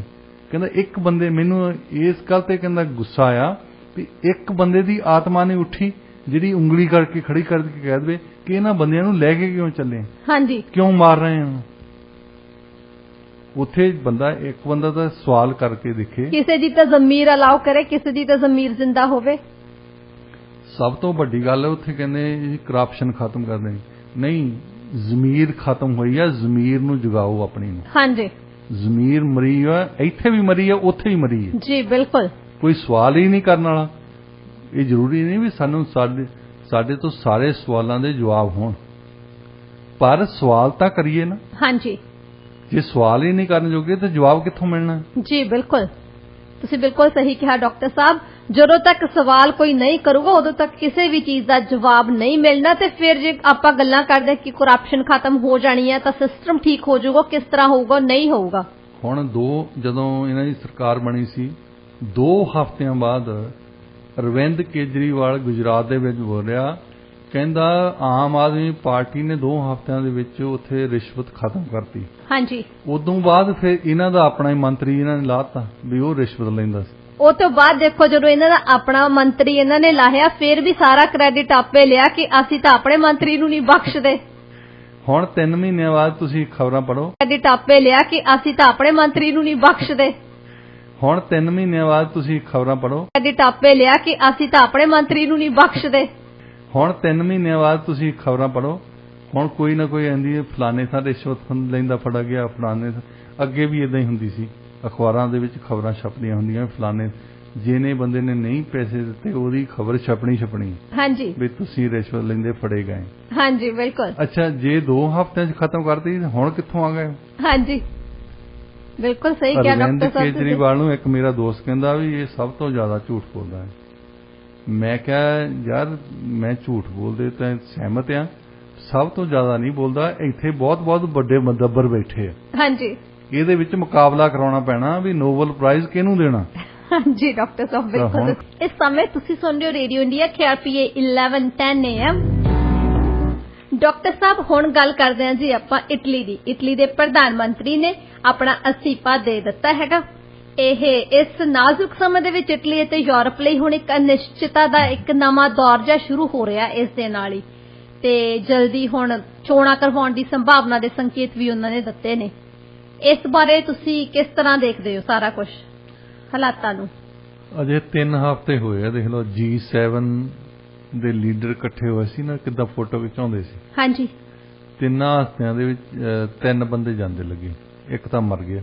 ਹਾਂਜੀ, ਜਾਪਾਨ ਦਾ ਪ੍ਰਾਈਮ ਮਿਨਿਸਟਰ, ਤੇ ਇੰਗਲੈਂਡ ਦੇ ਪ੍ਰਾਈਮ ਮਿਨਿਸਟਰ ਨੂੰ ਰਿਜ਼ਾਈਨ ਕਰਨਾ ਪਿਆ। ਹਾਂਜੀ, ਇਟਲੀ ਵਾਲੇ ਨੂੰ ਰਿਜ਼ਾਈਨ ਕਰਨਾ ਪਿਆ ਕਿ ਵੋਟ ਆਫ ਕੌਨਫੀਡੈਂਸ ਲੂਜ਼ ਕਰ ਗਿਆ। ਹਾਂਜੀ, ਤਾਂ ਜੇ ਅਮਰੀਕਾ ਤੇ ਕੈਨੇਡਾ ਦੇ ਵਿੱਚ ਅੱਜ ਇਲੈਕਸ਼ਨ ਹੋ ਜਾਵੇ, ਇਹ ਦੋਏ ਵੀ ਜਾਂਦੇ ਲੱਗਣੇ। ਹਾਂਜੀ, ਸੋ ਜਿਹੜੇ ਬੰਦੇ ਮਦੱਬਰ ਬਣੇ ਬੈਠੇ ਆ ਨਾ ਵੀ ਅਸੀਂ ਸਦਾ ਹੀ ਇੱਥੇ ਸਿਕੰਦਰ ਬਣ ਕੇ ਰਹਿਣਾ, ਇਦਾਂ ਸੋਚ ਲਿਆ ਕਰੋ ਵੀ ਸਵੇਰ ਨੂੰ ਉੱਠਣਾ ਕਿ ਨਹੀਂ ਉੱਠਣਾ ਇਹ ਨਹੀਂ ਪਤਾ ਹੁੰਦਾ ਹਰੇਕ ਨੂੰ ਜੀ। ਤੇ ਸਿਆਸਤ ਤਾਂ ਬਹੁਤ ਵੱਡੀ ਗੱਲ ਹੈ। ਤੁਸੀਂ ਸਵੇਰ ਨੂੰ ਅਲਾਰਮ ਦੇ ਨਾਲ ਅਲਾਰਮ ਹੀ ਇਕੱਲਾ ਵੱਜਣਾ ਕਿ ਤੁਸੀਂ ਵੀ ਵੱਜਣਾ, ਹਾਂਜੀ, ਇਹ ਵੀ ਸੋਚ ਲਿਆ ਕਰੋ ਕਦੇ। ਇਟਲੀ ਦੇ ਵਿੱਚ 1945 ਦੇ ਵਿੱਚ ਜਿਹੜਾ ਨਵਾਂ ਸਿਸਟਮ ਆਇਆ ਕਿ ਫਾਸ਼ਿਸਟ ਸਟੇਟ ਸੀ, ਪਹਿਲਾਂ ਮੁਸਲੀਨੀ ਰੂਲ ਕਰਦਾ ਸੀ।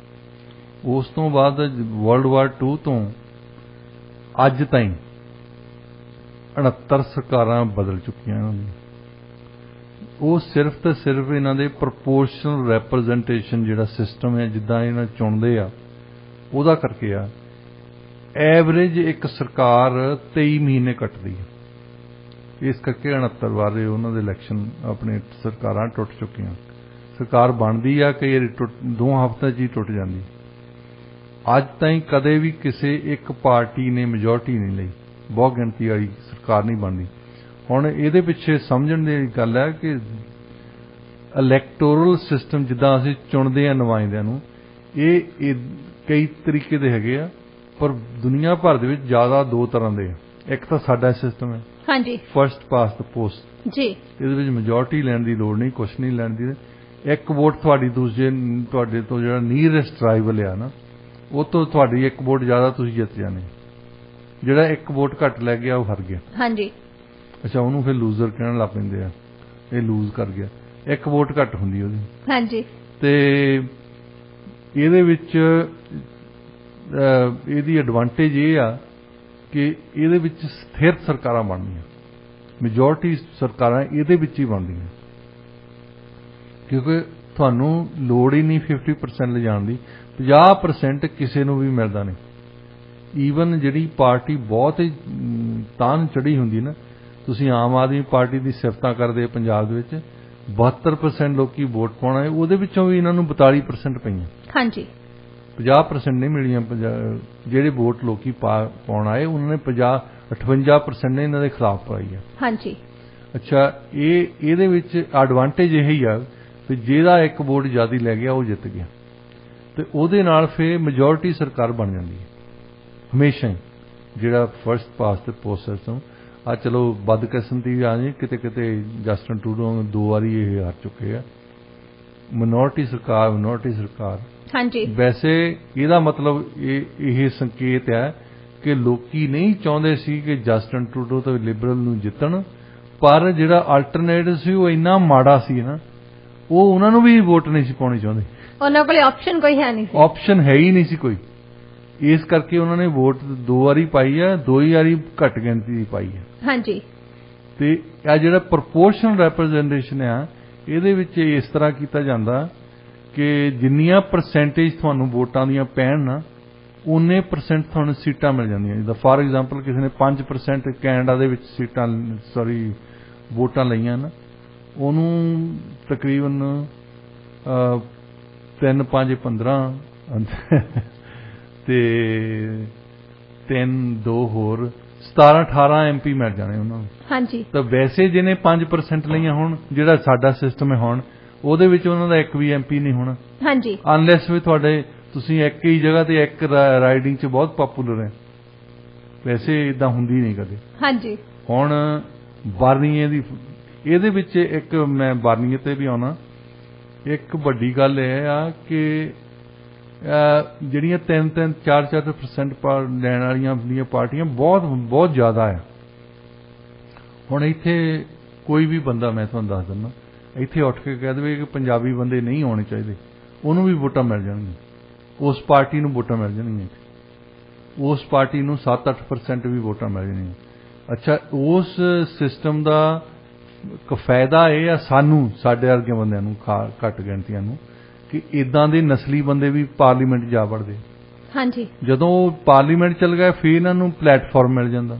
ਜਦੋਂ ਪਲੇਟਫਾਰਮ ਮਿਲ ਗਿਆ ਤਾਂ ਫਿਰ ਉਹਨਾਂ ਦੇ ਵਧਣੇ ਸ਼ੁਰੂ ਹੋ ਜਾਂਦੇ ਆ। ਹਿਟਲਰ ਇਦਾਂ ਹੀ ਪਾਵਰ ਦੇ ਵਿੱਚ ਆਇਆ ਸੀ ਇਸੇ ਸਿਸਟਮ ਦਾ ਕਰਕੇ। ਉਹ ਕਦੇ ਮੈਜੋਰਟੀ ਨਹੀਂ ਜਿੱਤਿਆ ਸੀ।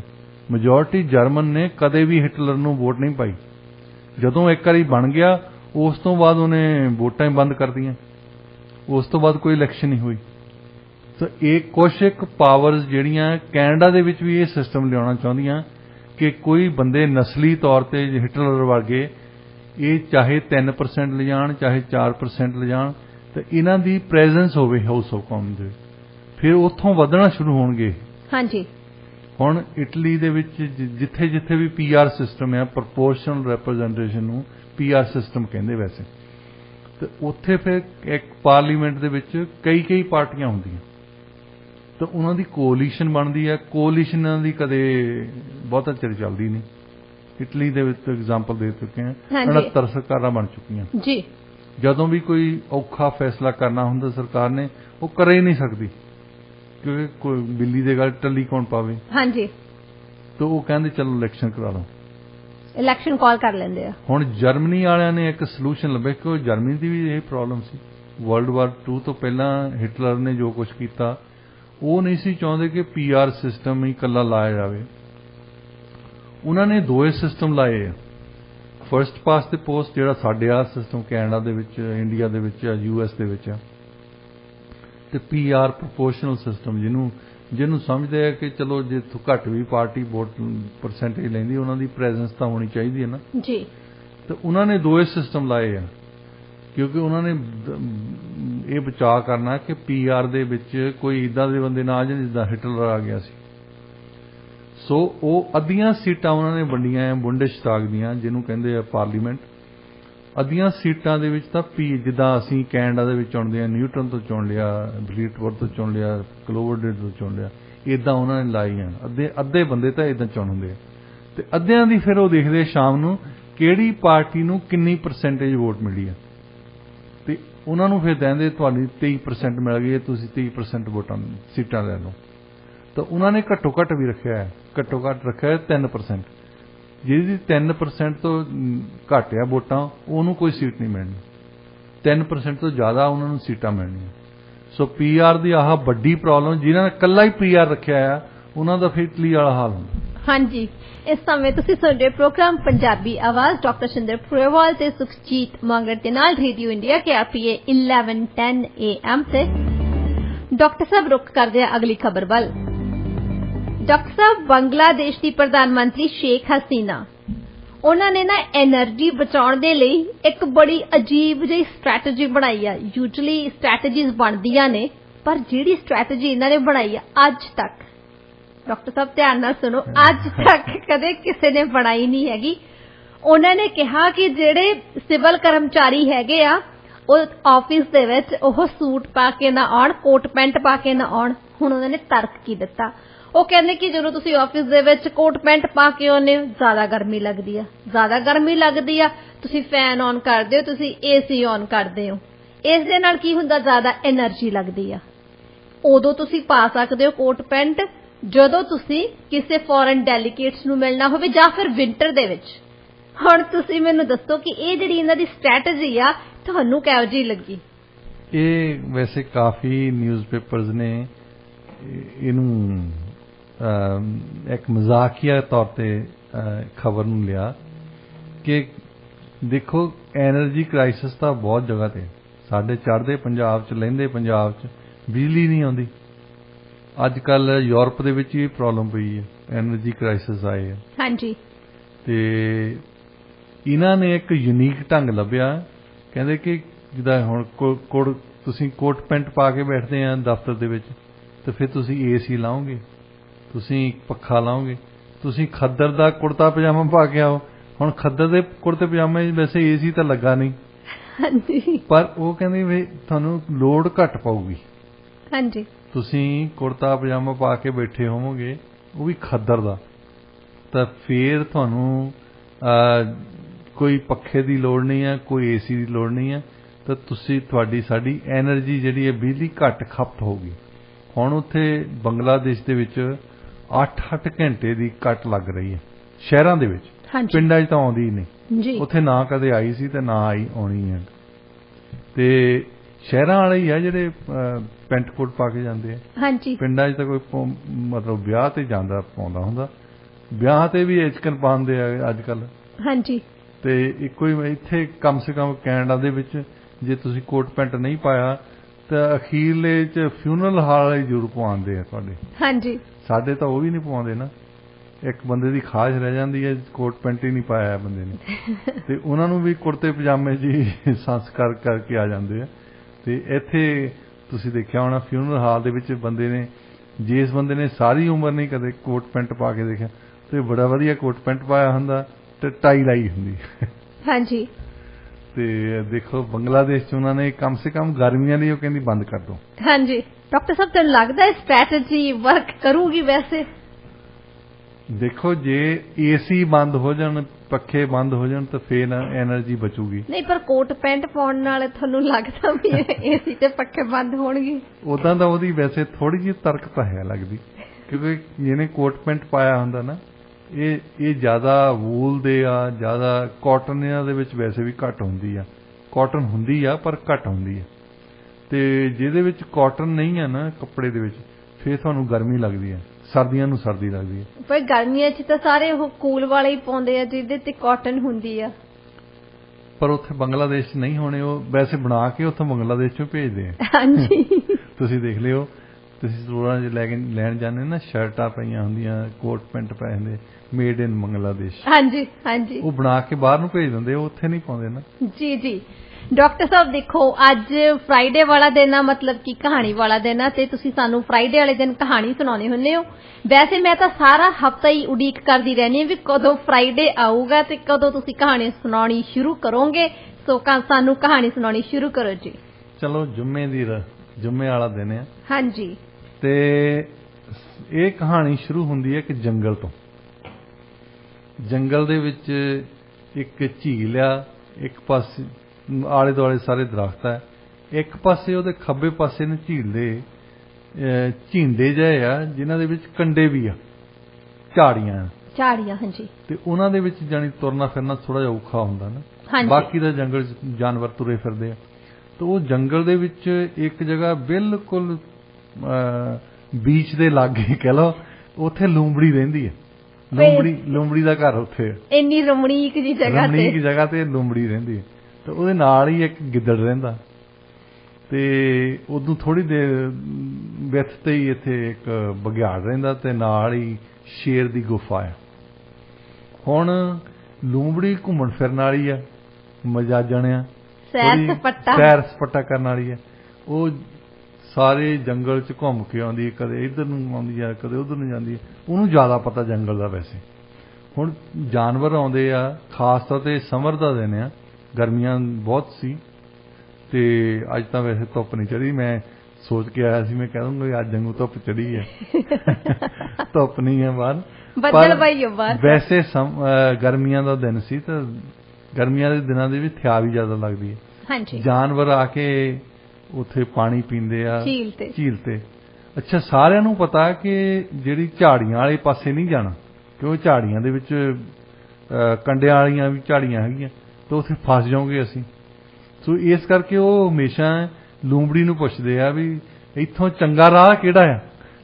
ਲੂੰਬੜੀ ਦੀ ਚੌਧਰ ਚੱਲਦੀ, ਲੂੰਬੜੀ GPS ਬਣ ਕੇ ਬੈਠੀ ਹੈ। ਹੁਣ ਉਹ ਦੱਸ ਦਿੰਦੀ ਆ ਤੂੰ ਕਿਹੜੀ ਚਨਾਦ ਨੂੰ ਜਾਣਾ। ਅਗਲੇ ਕਹਿੰਦੇ ਘੋੜਿਆਂ ਵਾਲੀ ਚਨਾਦ ਨੂੰ ਜਾਣਾ। ਉਹ ਘੋੜਿਆਂ ਵਾਲੀ ਚਨਾਦ ਦੱਸਿਆ, ਇੱਥੋਂ ਸੱਜੇ ਨੂੰ ਜਾ, ਫਿਰ ਖੱਬੇ ਨੂੰ ਜਾ, ਉੱਥੇ ਸਿੱਧਾ ਚੱਲ ਜਾਏਗੀ। ਤੇ ਉਹ ਹਮੇਸ਼ਾ ਹੀ ਦੱਸਦੀ ਆ।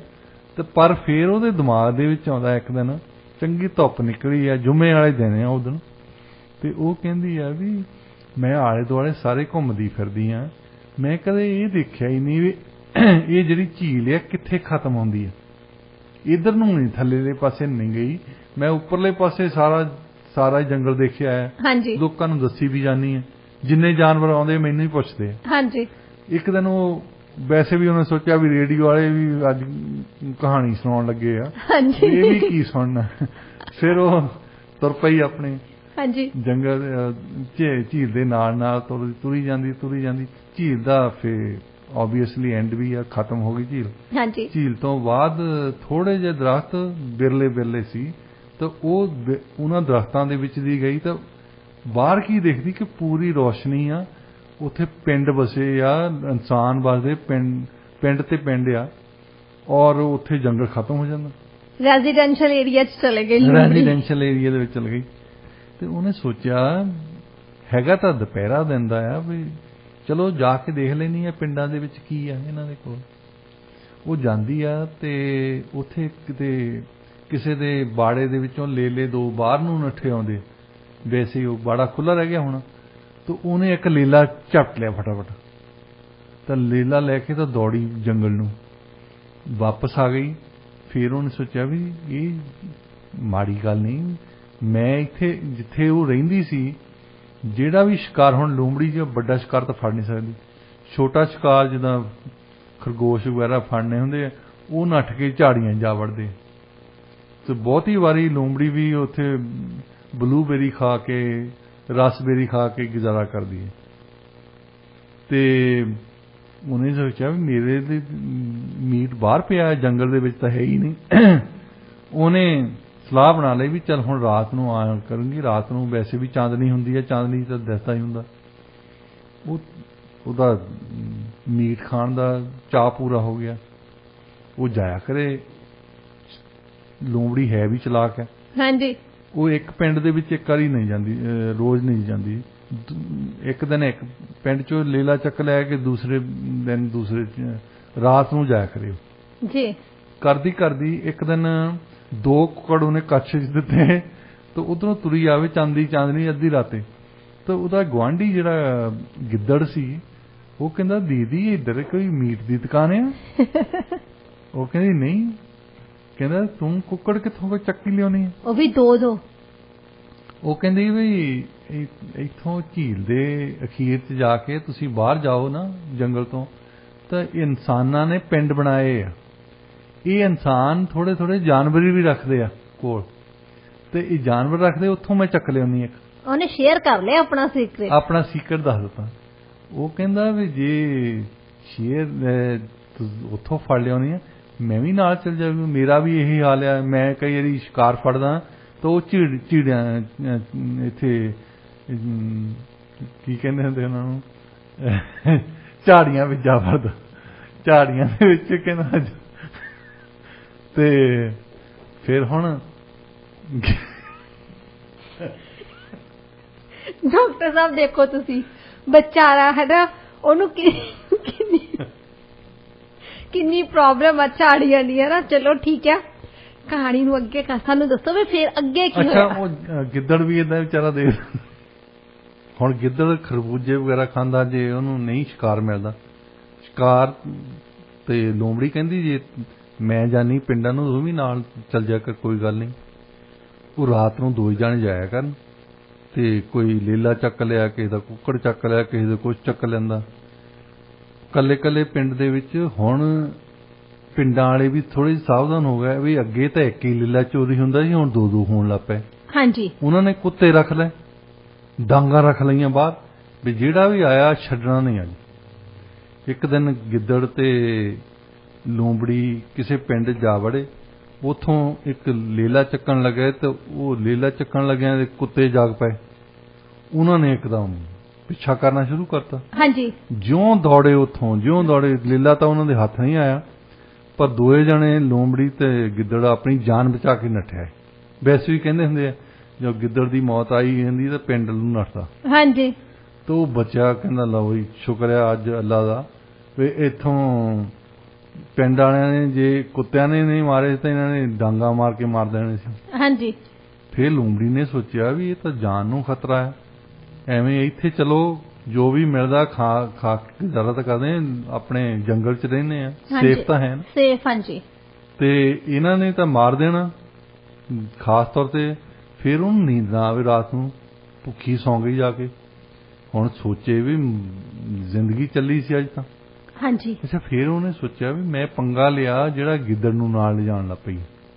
ਜੇ ਮੈਂ ਕੱਲੀ ਜਾ ਕੇ ਚੋਰੀ ਕਰਦੀ ਸੀ ਤਾਂ ਪਤਾ ਨਹੀਂ ਲੱਗਾ ਲੋਕਾਂ ਨੂੰ, ਨਾਲੇ ਚਲਾਕੀ ਨਾਲ ਕਰਦੀ ਸੀ ਨਾ ਡਾਕਟਰ ਸਾਹਿਬ, ਇੱਕ ਦਿਨ ਇੱਕ ਪਿੰਡ ਤੋਂ ਫਿਰ ਦੂਸਰੇ ਪਿੰਡ ਤੋਂ।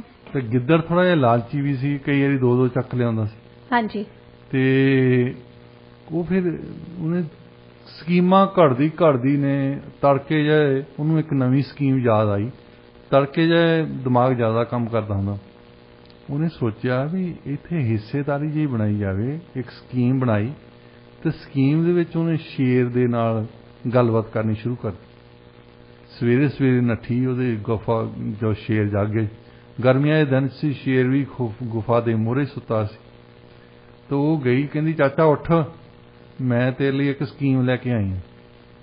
वो कहता भी चल बई, कहता लूंबड़िए तू चलाक है, तेरे को स्कीम भी चंगी होनी है, तू इदा कर मूड़ा लिया तो गल सुना मैनू। बैठ के ओदा इंटरेस्ट बन गया, ओदा इंटरेस्ट बन गया। वो कहती देख चाचा मैं देखिया तू तो बघियाड़, तुसीं भी कई बार शिकार करन लगदे ना, तो शिकार तुहाडे तो निकल जांदा। हाँ जी, बहुती वारी तुहाडे हत्थ नहीं आउंदा, हत्थ नहीं आउंदा, फिर तुसीं भुखे सौंदे। ਉਹਨੇ बैकग्राउंड जी बनानी शुरू कर दी। ਉਹਨੇ बैकग्राउंड बनानी शुरू की।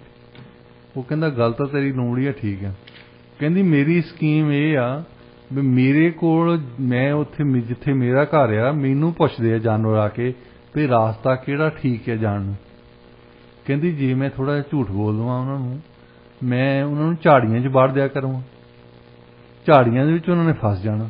स्कीमण देखो किन्नी आ। ते कहंदी मेरे नाल ही जिहड़ा बघियाड़ आ, सॉरी गिद्दड़ आ, ये गिद्दड़ कूकदा चंगा है। ਜਦੋਂ ਮੈਂ ਉਹਨਾਂ ਜਾਨਵਰਾਂ ਨੂੰ ਝਾੜੀਆਂ 'ਚ ਫਸਾਇਆ ਤਾਂ ਇਹ ਕੂਕਣ ਲੱਗ ਪਊਗਾ, ਇਹਦੀ ਕੂਕ ਦੀ ਆਵਾਜ਼ ਸੁਣ ਕੇ ਤੁਸੀਂ ਤੁਰ ਪਿਓ। ਤੇ ਇਹਦੇ ਗਿੱਦੜ ਦੇ ਨਾਲ ਹੀ ਬਘਿਆੜ ਰਹਿੰਦਾ ਹੈ। ਉਹ ਵੱਡੇ ਜਾਨਵਰਾਂ ਨੂੰ ਤਾਂ ਫੜ ਨਹੀਂ ਸਕਦਾ ਬਹੁਤੀ ਤਰ੍ਹਾਂ, ਪਰ ਉਹਨਾਂ ਦੀ ਕਮ ਸੇ ਕਮ ਲਾਤਾਂ ਫੜ ਸਕਦਾ, ਉਹਨਾਂ ਚਿਰ ਤਾਂ ਫੜ ਸਕਦਾ ਜਿੰਨਾ ਤੁਸੀਂ ਨਹੀਂ ਆਉਂਦੇ। ਉਹ ਕਹਿੰਦਾ ਵੀ ਲੂੰਬੜੀਏ ਬੜੀ ਸ਼ੈਤਾਨੀ ਦੀ ਗੱਲ ਕਰਦੀ ਹੈ ਵੀ ਤੇਰੀ ਇਹ ਮੇਰੇ ਮਨ ਨੂੰ ਵੀ ਲੱਗਦੀ ਹੈ, ਮੈਂ ਹਿੱਸੇਦਾਰੀ ਦੇ ਵਿੱਚ अपना हिस्सा पाने लिए तैयार है। पार्टनरशिप मतलब कि हो करन नूं तैयार हो गया, बिजनेस साझा हो गया ना। हाँ जी। ते वो कहता भी तू इन्हां नूं पुछ के देख ला, गिद्दड़ नूं तां बघियाड़ नूं, मेरे वल्लों हां ही आ। तो खुश हो गए चल गई भी गिद्दड़ ने तां बघियाड़ ने तां ना नहीं करनी। हाँ जी। वो तो वैसे ही खुश होने भी शेर दे नाल साडी साझ पैण लगी आ, पार्टनर्स बनने लगे आ। ਉਹਨੇ ਜਾ ਕੇ ਦੋਹਾਂ ਨਾਲ ਗੱਲ ਕਰਨੀ ਸ਼ੁਰੂ ਕੀਤੀ, ਕਹਿੰਦੀ ਆਹ ਸਕੀਮ ਹੈ, ਇਦਾਂ ਇਦਾਂ ਕੰਮ ਕਰਨਾ ਵੀ ਉਦਾਂ ਵੀ ਸੋਚੋ ਆਪਣੀ ਯਾਰੀ ਦੋਸਤੀ ਹੋਣੀ ਆ ਸ਼ੇਰ ਦੇ ਨਾਲ। ਜੰਗਲ ਦੇ ਜਾਨਵਰ ਜਿਹੜੇ ਆਪਣੇ ਆਪ ਨੂੰ ਫਨੀ ਖਾਂ ਸਮਝਦੇ ਨਾ, ਇਹ ਆਪਣੇ ਆਪ ਨੂੰ ਝੁਕ ਝੁਕ ਕੇ ਸਲਾਮਾਂ ਕਰਨਗੇ। ਹਾਂਜੀ। ਵੈਸੇ ਵੀ ਜਿਹੜੇ ਜੰਗਲ ਦੇ ਵਿੱਚ ਕੋਈ ਨਾ ਕੋਈ ਇਵੈਂਟ ਹੁੰਦਾ ਰਹਿੰਦਾ ਆ, ਤਾਂ ਆਪਾਂ ਨੂੰ VIP ਟਿਕਟਾਂ ਮਿਲਿਆ ਕਰਨਗੀਆਂ, ਮੋਹਰੇ ਬੈਠਿਆ ਕਰਾਂਗੇ ਜੀ। ਸਾਡੇ ਨਾਲ ਸ਼ੇਰ ਹੋਇਆ ਕਰਨਾ, ਸ਼ੇਰ ਤੋਂ ਵੈਸੇ ਹੀ ਡਰਦੇ ਆ, ਕੋਈ ਸਾਨੂੰ ਕੁਝ ਕਹਿ ਨਹੀਂ ਸਕਦਾ। ਉਹ ਕਹਿੰਦੇ ਵੀ ਸਾਨੂੰ ਸੈੱਲ ਕਰਨ ਦੀ ਲੋੜ ਨਹੀਂ ਹੈ, ਸਾਨੂੰ ਤੇਰਾ ਆਈਡੀਆ ਚੰਗਾ ਲੱਗਦਾ, ਤੂੰ ਜਾ ਕੇ ਕੰਮ ਸ਼ੁਰੂ ਕਰ। ਉਹਨਾਂ ਨੇ ਵੀ ਅਪਰੂਵਲ ਦੇ ਦਿੱਤੀ। ਉਹਨਾਂ ਨੇ ਅਪਰੂਵਲ। ਉਹ ਕਹਿੰਦੀ ਇਦਾਂ ਕਰਦੀ ਆ ਵੀ ਕੱਲ ਨਾਲੋਂ ਅੱਜ ਹੀ ਚੰਗਾ ਆ, ਸਾਰਾ ਦਿਨ ਤਾਂ ਹਲੇ ਪਿਆ ਹੈ। ਹਾਂਜੀ। ਮੈਂ ਜਾ ਕੇ ਬੈਠਣਾ ਆ, ਹੁਣੇ ਹੀ ਜਾਨਵਰਾਂ ਨੇ ਆ ਜਾਣਾ ਕਿਉਂਕਿ ਧੁੱਪ ਚੜ ਗਈ, ਹੁਣ ਇਹਨਾਂ ਨੇ ਪਾਣੀ ਪੀਣ ਆਉਣਾ, ਮੈਂ ਇਹਨਾਂ ਨੂੰ ਫਸਾ ਦੇਣਾ, ਤਾਂ ਤੁਸੀਂ ਸ਼ੇਰ ਆ ਕੇ ਇਹਨਾਂ ਨੂੰ ਚੱਕ ਲੂਗਾ। ਤਾਂ ਫਿਰ ਉਹ ਮੁੜ ਕੇ ਚੱਲ ਗਈ, ਕਹਿੰਦੀ ਚਾਚਾ ਤੂੰ ਅੱਜ ਜਾਈ ਨਾ ਕਿਤੇ, ਤੂੰ ਅੱਜ ਇੱਥੇ ਬੈਠਾ ਰਹਿ, ਮੈਂ ਹੁਣ ਜਾਨੀ ਆ, ਤਾਂ ਹੁਣ ਹੀ ਕੰਮ ਸ਼ੁਰੂ ਕਰਦੇ ਆ।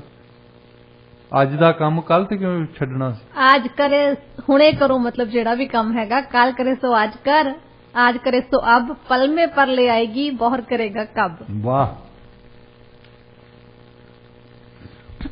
ਉਹ ਆਪਣੇ ਘਰ ਆਈ, ਸਰਦਲ ਤੇ ਜਾ ਕੇ ਬਹਿ ਗਈ ਬਣ ਠਣ ਕੇ, ਤੇ ਉਧਰੋਂ 12 ਸਿੰਘਿਆਂ ਦੀ ਇੱਕ ਡਾਰ ਆਈ। ਉਹ ਪਾਣੀ ਪੀਤਾ, ਪਾਣੀ ਪੀ ਕੇ ਪੁੱਛਦੇ ਆ ਬਾਅਦ ਚ, ਕਹਿੰਦੇ ਵੀ ਲੂੰਬੜੀਏ ਕਿਹੜਾ ਰਾਹ ਜਾਂਦਾ ਜਿਹੜਾ ਘੋੜਿਆਂ ਦੀ ਚਰਾਂਦ ਨੂੰ ਵਧੀਆ ਰਹੂਗਾ। ਹਾਂਜੀ। ਉੱਥੇ ਘਾਹ ਚੰਗਾ ਆ। ਉਹਨੇ ਝਾੜੀਆਂ ਵਾਲਾ ਰਾਹ ਦੱਸ ਜਾਣ, ਉਹਨੂੰ ਪਤਾ ਸੀ ਫਸਾਉਣੇ ਆ। ਹਾਂਜੀ। ਉਹਦੇ ਕਹੇ ਤੇ ਉਹ ਮੁੜ ਗਿਆ, ਖੱਬੇ ਨੂੰ ਮੁੜ ਗਿਆ। ਉਹ ਜਾ ਕੇ ਉੱਥੇ ਝਾੜੀਆਂ ਦੇ ਵਿੱਚ ਪਹਿਲਾਂ ਹੀ ਜਦੋਂ 12 ਸਿੰਘਾਂ ਫਸਿਆ ਗਿਆ, ਉਹ ਫਸ ਗਿਆ, ਉਹਦੇ ਸਿੰਘ ਫਸ ਗਏ ਉੱਥੇ। ਹਾਂਜੀ। ਤਾਂ ਉਸ ਵੇਲੇ ਹੀ ਗਿੱਦੜ ਹੌਂਕਣ ਲੱਗ ਪਿਆ, ਤੇ ਨਾਲ ਹੀ ਬਘਿਆੜ ਨੇ ਆ ਕੇ ਉਹਦੀ ਲੱਤ ਫੜ ਲਈ ਪਿਛਲੀ। ਉਦੋਂ ਬਾਅਦ ਫਟਾਫਟ ਸ਼ੇਰ ਆ ਗਿਆ। ਸ਼ੇਰ ਨੇ ਉਹ ਫੜਿਆ, ਉਹਦੀ ਧੌਣ ਦੋ ਮਾਰੇ ਝਟਕੇ, ਇੱਧਰ ਉੱਧਰ ਉਹਨੂੰ ਚਿੱਤ ਕਰਤਾ, ਤੇ ਉਹਨੂੰ ਧੂ ਕੇ ਲਿਆ ਕੇ ਪੱਧਰੇ ਰੱਖ ਦਿੱਤਾ। ਫਿਰ ਹੁਣ ਸ਼ੇਰ ਇੱਕ ਪਾਸੇ ਖੜਾ, ਤੇ ਇਹ ਤਿੰਨੇ ਹੀ ਜਾਣੇ ਇੱਕ ਪਾਸੇ ਖੜੇ, ਮੂੰਹ ਚ ਉਂਗਲੀਆਂ ਪਾ ਕੇ ਵੀ ਦੇਖਦੇ ਆ ਵੀ ਤਾਜ਼ਾ ਤਾਜ਼ਾ ਜਾਨਵਰ ਮਰਿਆ, ਹੁਣ ਸਾਨੂੰ ਵੀ ਮਿਲੂਗਾ ਕੁਛ। ਹਾਂਜੀ। ਤੇ ਸ਼ੇਰ ਨੇ ਆਪਣੇ ਆਪ ਹੀ ਕਹਿਣਾ ਸ਼ੁਰੂ ਕਰਤਾ, ਕਹਿੰਦਾ ਦੇਖੋ ਮੈਨੂੰ ਲੱਗਦਾ ਆ ਵੀ ਇਹਦੇ 4 ਹਿੱਸੇ ਕਰਨੇ ਚਾਹੀਦੇ। ਹੁਣ ਨਾ ਤਾਂ ਲੂੰਬੜੀ ਕੁਛ ਕਹਿਣ ਜੋਗੀ, ਨਾ ਗਿੱਦੜ ਕੁਛ ਕਹਿਣ ਜੋਗਾ, ਨਾ ਬਘਿਆੜ ਕੁਛ ਸ਼ੇਰ ਨੂੰ ਕਹਿਣ ਜੋਗਾ, ਪਰ ਉਹ ਸੋਚਣ ਵੀ ਕਿੰਨਾ ਸਿਆਣਾ ਆ, ਆਪਣੇ ਆਪ ਹੀ ਕਹੀ ਜਾਂਦਾ ਵੀ 4 ਹਿੱਸੇ ਕਰਨੇ ਚਾਹੀਦੇ, ਜਸਟਿਸ ਕਰ ਰਹੇ ਜਸਟਿਸ ਕਰ ਰਿਹਾ ਪੂਰਾ। ਕਹਿੰਦਾ ਸ਼ੇਰ ਕਹਿੰਦਾ ਫਿਰ ਹੌਲੀ ਨਹੀਂ ਵੀ ਜਿਹੜਾ ਆਹ ਮੋਹਰਲਾ ਹਿੱਸਾ ਆ ਇਹ ਤਾਂ ਮੇਰਾ ਆ, ਕਿਉਂਕਿ ਮੈਂ ਬਾਦਸ਼ਾਹ ਆ। ਯਾ ਬਾਦਸ਼ਾਹ ਤੇ ਵੈਸੇ ਵੀ ਟੈਕਸ ਲਾਉਂਦੇ ਹੁੰਦੇ ਆ, ਇਹ ਤਾਂ ਮੇਰਾ ਟੈਕਸ ਹੀ ਸਮਝੋ। ਹਾਂਜੀ, ਇਹ ਬਾਦਸ਼ਾਹ ਦੇ ਕਰਕੇ ਮੇਰਾ ਹਿੱਸਾ ਆ। ਦੂਜਾ ਹਿੱਸਾ ਮੇਰਾ ਆ ਕਿਉਂਕਿ ਮੈਂ ਮੁਨਸਫ ਹਾਂ, ਮੈਂ ਜੱਜ ਹਾਂ, ਮੈਂ ਫੈਸਲਾ ਕਰ ਰਿਹਾ। ਇਹ 2 ਹਿੱਸੇ ਤਾਂ ਹੋ ਗਏ। ਆ ਤੀਸਰਾ ਹਿੱਸਾ ਮੇਰਾ ਆ ਕਿਉਂਕਿ ਮੈਂ ਇਹਨੂੰ ਮਾਰਿਆ, ਹੋਰ ਕਿਸੇ ਤੋਂ ਮਾਰਨਾ ਨਹੀਂ ਸੀ। ਤੇ ਚੌਥਾ ਹਿੱਸਾ ਕਹਿੰਦਾ ਮੈਂ ਫਿਰ ਦੇਖਦਾ ਕਿਹੜਾ ਸਹੁਰਾ ਹੱਥ ਲਾਉਂਦਾ ਇਹਨੂੰ। ਇਹਨੂੰ ਗ੍ਰੀਕ ਕਹਿੰਦੇ ਆ ਸ਼ੇਰ ਦੀ ਵੰਡ। ਇਹ ਕਹਾਵਤ ਹੈ ਗ੍ਰੀਸ ਦੇ ਲੋਕਾਂ ਦੀ ਕਿ ਸ਼ੇਰ ਦੀ ਵੰਡ ਨੂੰ ਕਹਿੰਦੇ ਆ, ਵੀ ਕਾਣੀ ਵੰਡ ਨੂੰ ਅਸੀਂ ਕਾਣੀ ਵੰਡ ਕਹਿੰਦੇ ਆ, ਉਹ ਸ਼ੇਰ ਦੀ ਵੰਡ ਕਹਿੰਦੇ ਆ। ਹਾਂਜੀ, ਜ਼ੋਰਾਵਰਾਂ ਦਾ 27-20 ਨਾ ਜੀ। ਤੇ ਇੱਥੇ ਉਹਨਾਂ ਨੇ ਕਹਿਣਾ, ਦੂਸਰਿਆਂ ਨੇ ਵਿਚਾਰਿਆਂ ਨੇ ਕੀ ਕਹਿਣਾ, ਉਹ ਚੁੱਪਚਾਪ ਵਿਚਾਰੇ ਨਿਮੋਚਣੇ ਜੇ ਹੋ ਕੇ ਖੜੇ ਦੇਖਦੇ ਹੋਣੇ ਆ ਵੀ ਬਸ ਕਿੰਨੀ ਸਾਰੀ ਸਕੀਮ ਲਾਈ, ਲੂੰਬੜੀ ਨੇ ਦੇਖੋ ਟਰੈਪ ਵਿਛਾਇਆ, ਪਹਿਲਾਂ ਆਈਡੀਆ ਵੀ ਉਹਦਾ ਹੀ ਸੀ, ਸਾਰਿਆਂ ਨੂੰ ਸ਼ਾਮਲ ਵੀ ਕੀਤਾ, ਤਾਂ ਪੱਲੇ ਤਾਂ ਕੁਛ ਨਹੀਂ ਪਿਆ, ਉਹਦੇ ਵੀ ਪੱਲੇ ਕੁਛ ਨਹੀਂ ਇਹ ਪਿਆ। ਇਸ ਕਰਕੇ ਕਿ ਮੋਰੇ ਜਿਹੜੀ ਹਿੱਸੇਦਾਰੀ ਪਾ ਲਈ ਉਹ ਜ਼ੋਰਾਵਰਾਂ ਨਾਲ ਪਾ ਲਈ। ਹਾਂਜੀ, ਜਾਂ ਇਹਦੇ ਵਿੱਚ ਜੇ ਹਿੱਸੇਦਾਰੀ ਵੀ ਪਾਉਣੀ ਹੈ ਆਪਣੇ ਬਰਾਬਰ ਦੇ ਨਾਲ ਪਾਓ। ਜੇ ਤੁਸੀਂ ਮੋਟਿਆਂ ਨਾਲ ਪਾ ਲੈਣਾ ਹਿੱਸੇਦਾਰੀ, ਉਹ ਮੋਟਿਆਂ ਨੇ ਤੁਹਾਨੂੰ ਖਾ ਜਾਣਾ। ਹਾਂਜੀ, ਮੈਨੂੰ ਯਾਦ ਹੈ ਇੱਕ ਵਾਰ ਇੱਕ ਬੰਦੇ ਨੇ ਕਿਸੇ ਨਾਲ ਹਿੱਸੇਦਾਰੀ ਪਾਈ, ਕੋਈ ਉਹਨਾਂ ਨੇ ਜ਼ਮੀਨ ਖਰੀਦੀ ਇੱਥੇ ਕਲੋਵਰਡੇਲ ਦੇ ਵਿੱਚ। ਤਾਂ ਉਹ ਤਾਂ ਵਿਚਾਰਾ ਧਮਾਤੜ ਜਿਹਾ ਬੰਦਾ ਸੀ, ਉਹਨੇ ਥੋੜੇ ਜਿਹੇ ਪੈਸੇ ਬਚੇ ਹੋਣੇ, ਉਹਨੇ ਪਾਤੇ। ਜਿਹੜਾ ਦੂਜਾ ਹਿੱਸੇਦਾਰ ਸੀ ਉਹ ਬੜਾ ਤਕੜਾ ਬੰਦਾ ਸੀ, ਉਹਦੇ ਕੋਲ ਬਹੁਤ ਪ੍ਰਾਪਰਟੀ ਸੀ, ਇੱਕ ਨਹੀਂ ਸੀ, ਉਹਦੇ ਕੋਲ ਤਾਂ 15 ਹੋਰ ਹੋਣੀਆਂ। ਤੇ ਉਹਦੀ ਪ੍ਰਾਈਸ ਥੋੜੀ ਜਿਹੀ ਜਦੋਂ ਵੱਧਦੀ ਹੈ ਨਾ, ਉਦੋਂ ਬੰਦੇ ਦਾ ਮਨ ਦੇ ਵਿੱਚ ਆਉਂਦਾ ਵੀ ਚਲੋ ਹੁਣ ਵੇਚ ਦਈਏ ਆਪਾਂ ਫਟਾਫਟ, ਐਵੇਂ ਕਿਉਂ ਪੇਮੈਂਟਸ ਦੇਈ ਜਾਣੀ। ਤੇ ਉਹ ਉਹਨੂੰ ਕਹਿੰਦਾ ਕਿ ਇਹ ਆਪਾਂ ਪ੍ਰਾਪਰਟੀ ਵੇਚ ਦਈਏ। ਉਹ ਕਹਿੰਦਾ ਨਹੀਂ ਪ੍ਰਾਪਰਟੀ ਵੇਚੀ ਦੀ ਨਹੀਂ ਹੁੰਦੀ, ਇਹਨੂੰ ਹੋਲਡ ਕਰਕੇ ਰੱਖਣਾ ਆਪਾਂ।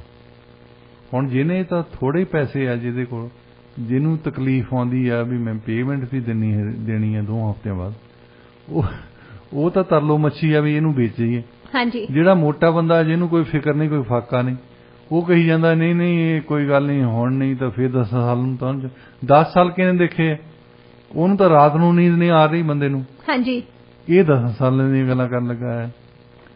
ਤੇ ਉਹ ਅਕਸਰ ਕਹਿੰਦੇ ਹੁੰਦੇ ਵੀ ਜਿਹੜਾ ਉਸ ਬੰਦੇ ਨੇ ਵੇਚੀ ਨਹੀਂ, ਫਿਰ ਪ੍ਰਾਈਸਸ ਥੱਲੇ ਨੂੰ ਆਉਣ ਲੱਗ ਪਈਆਂ।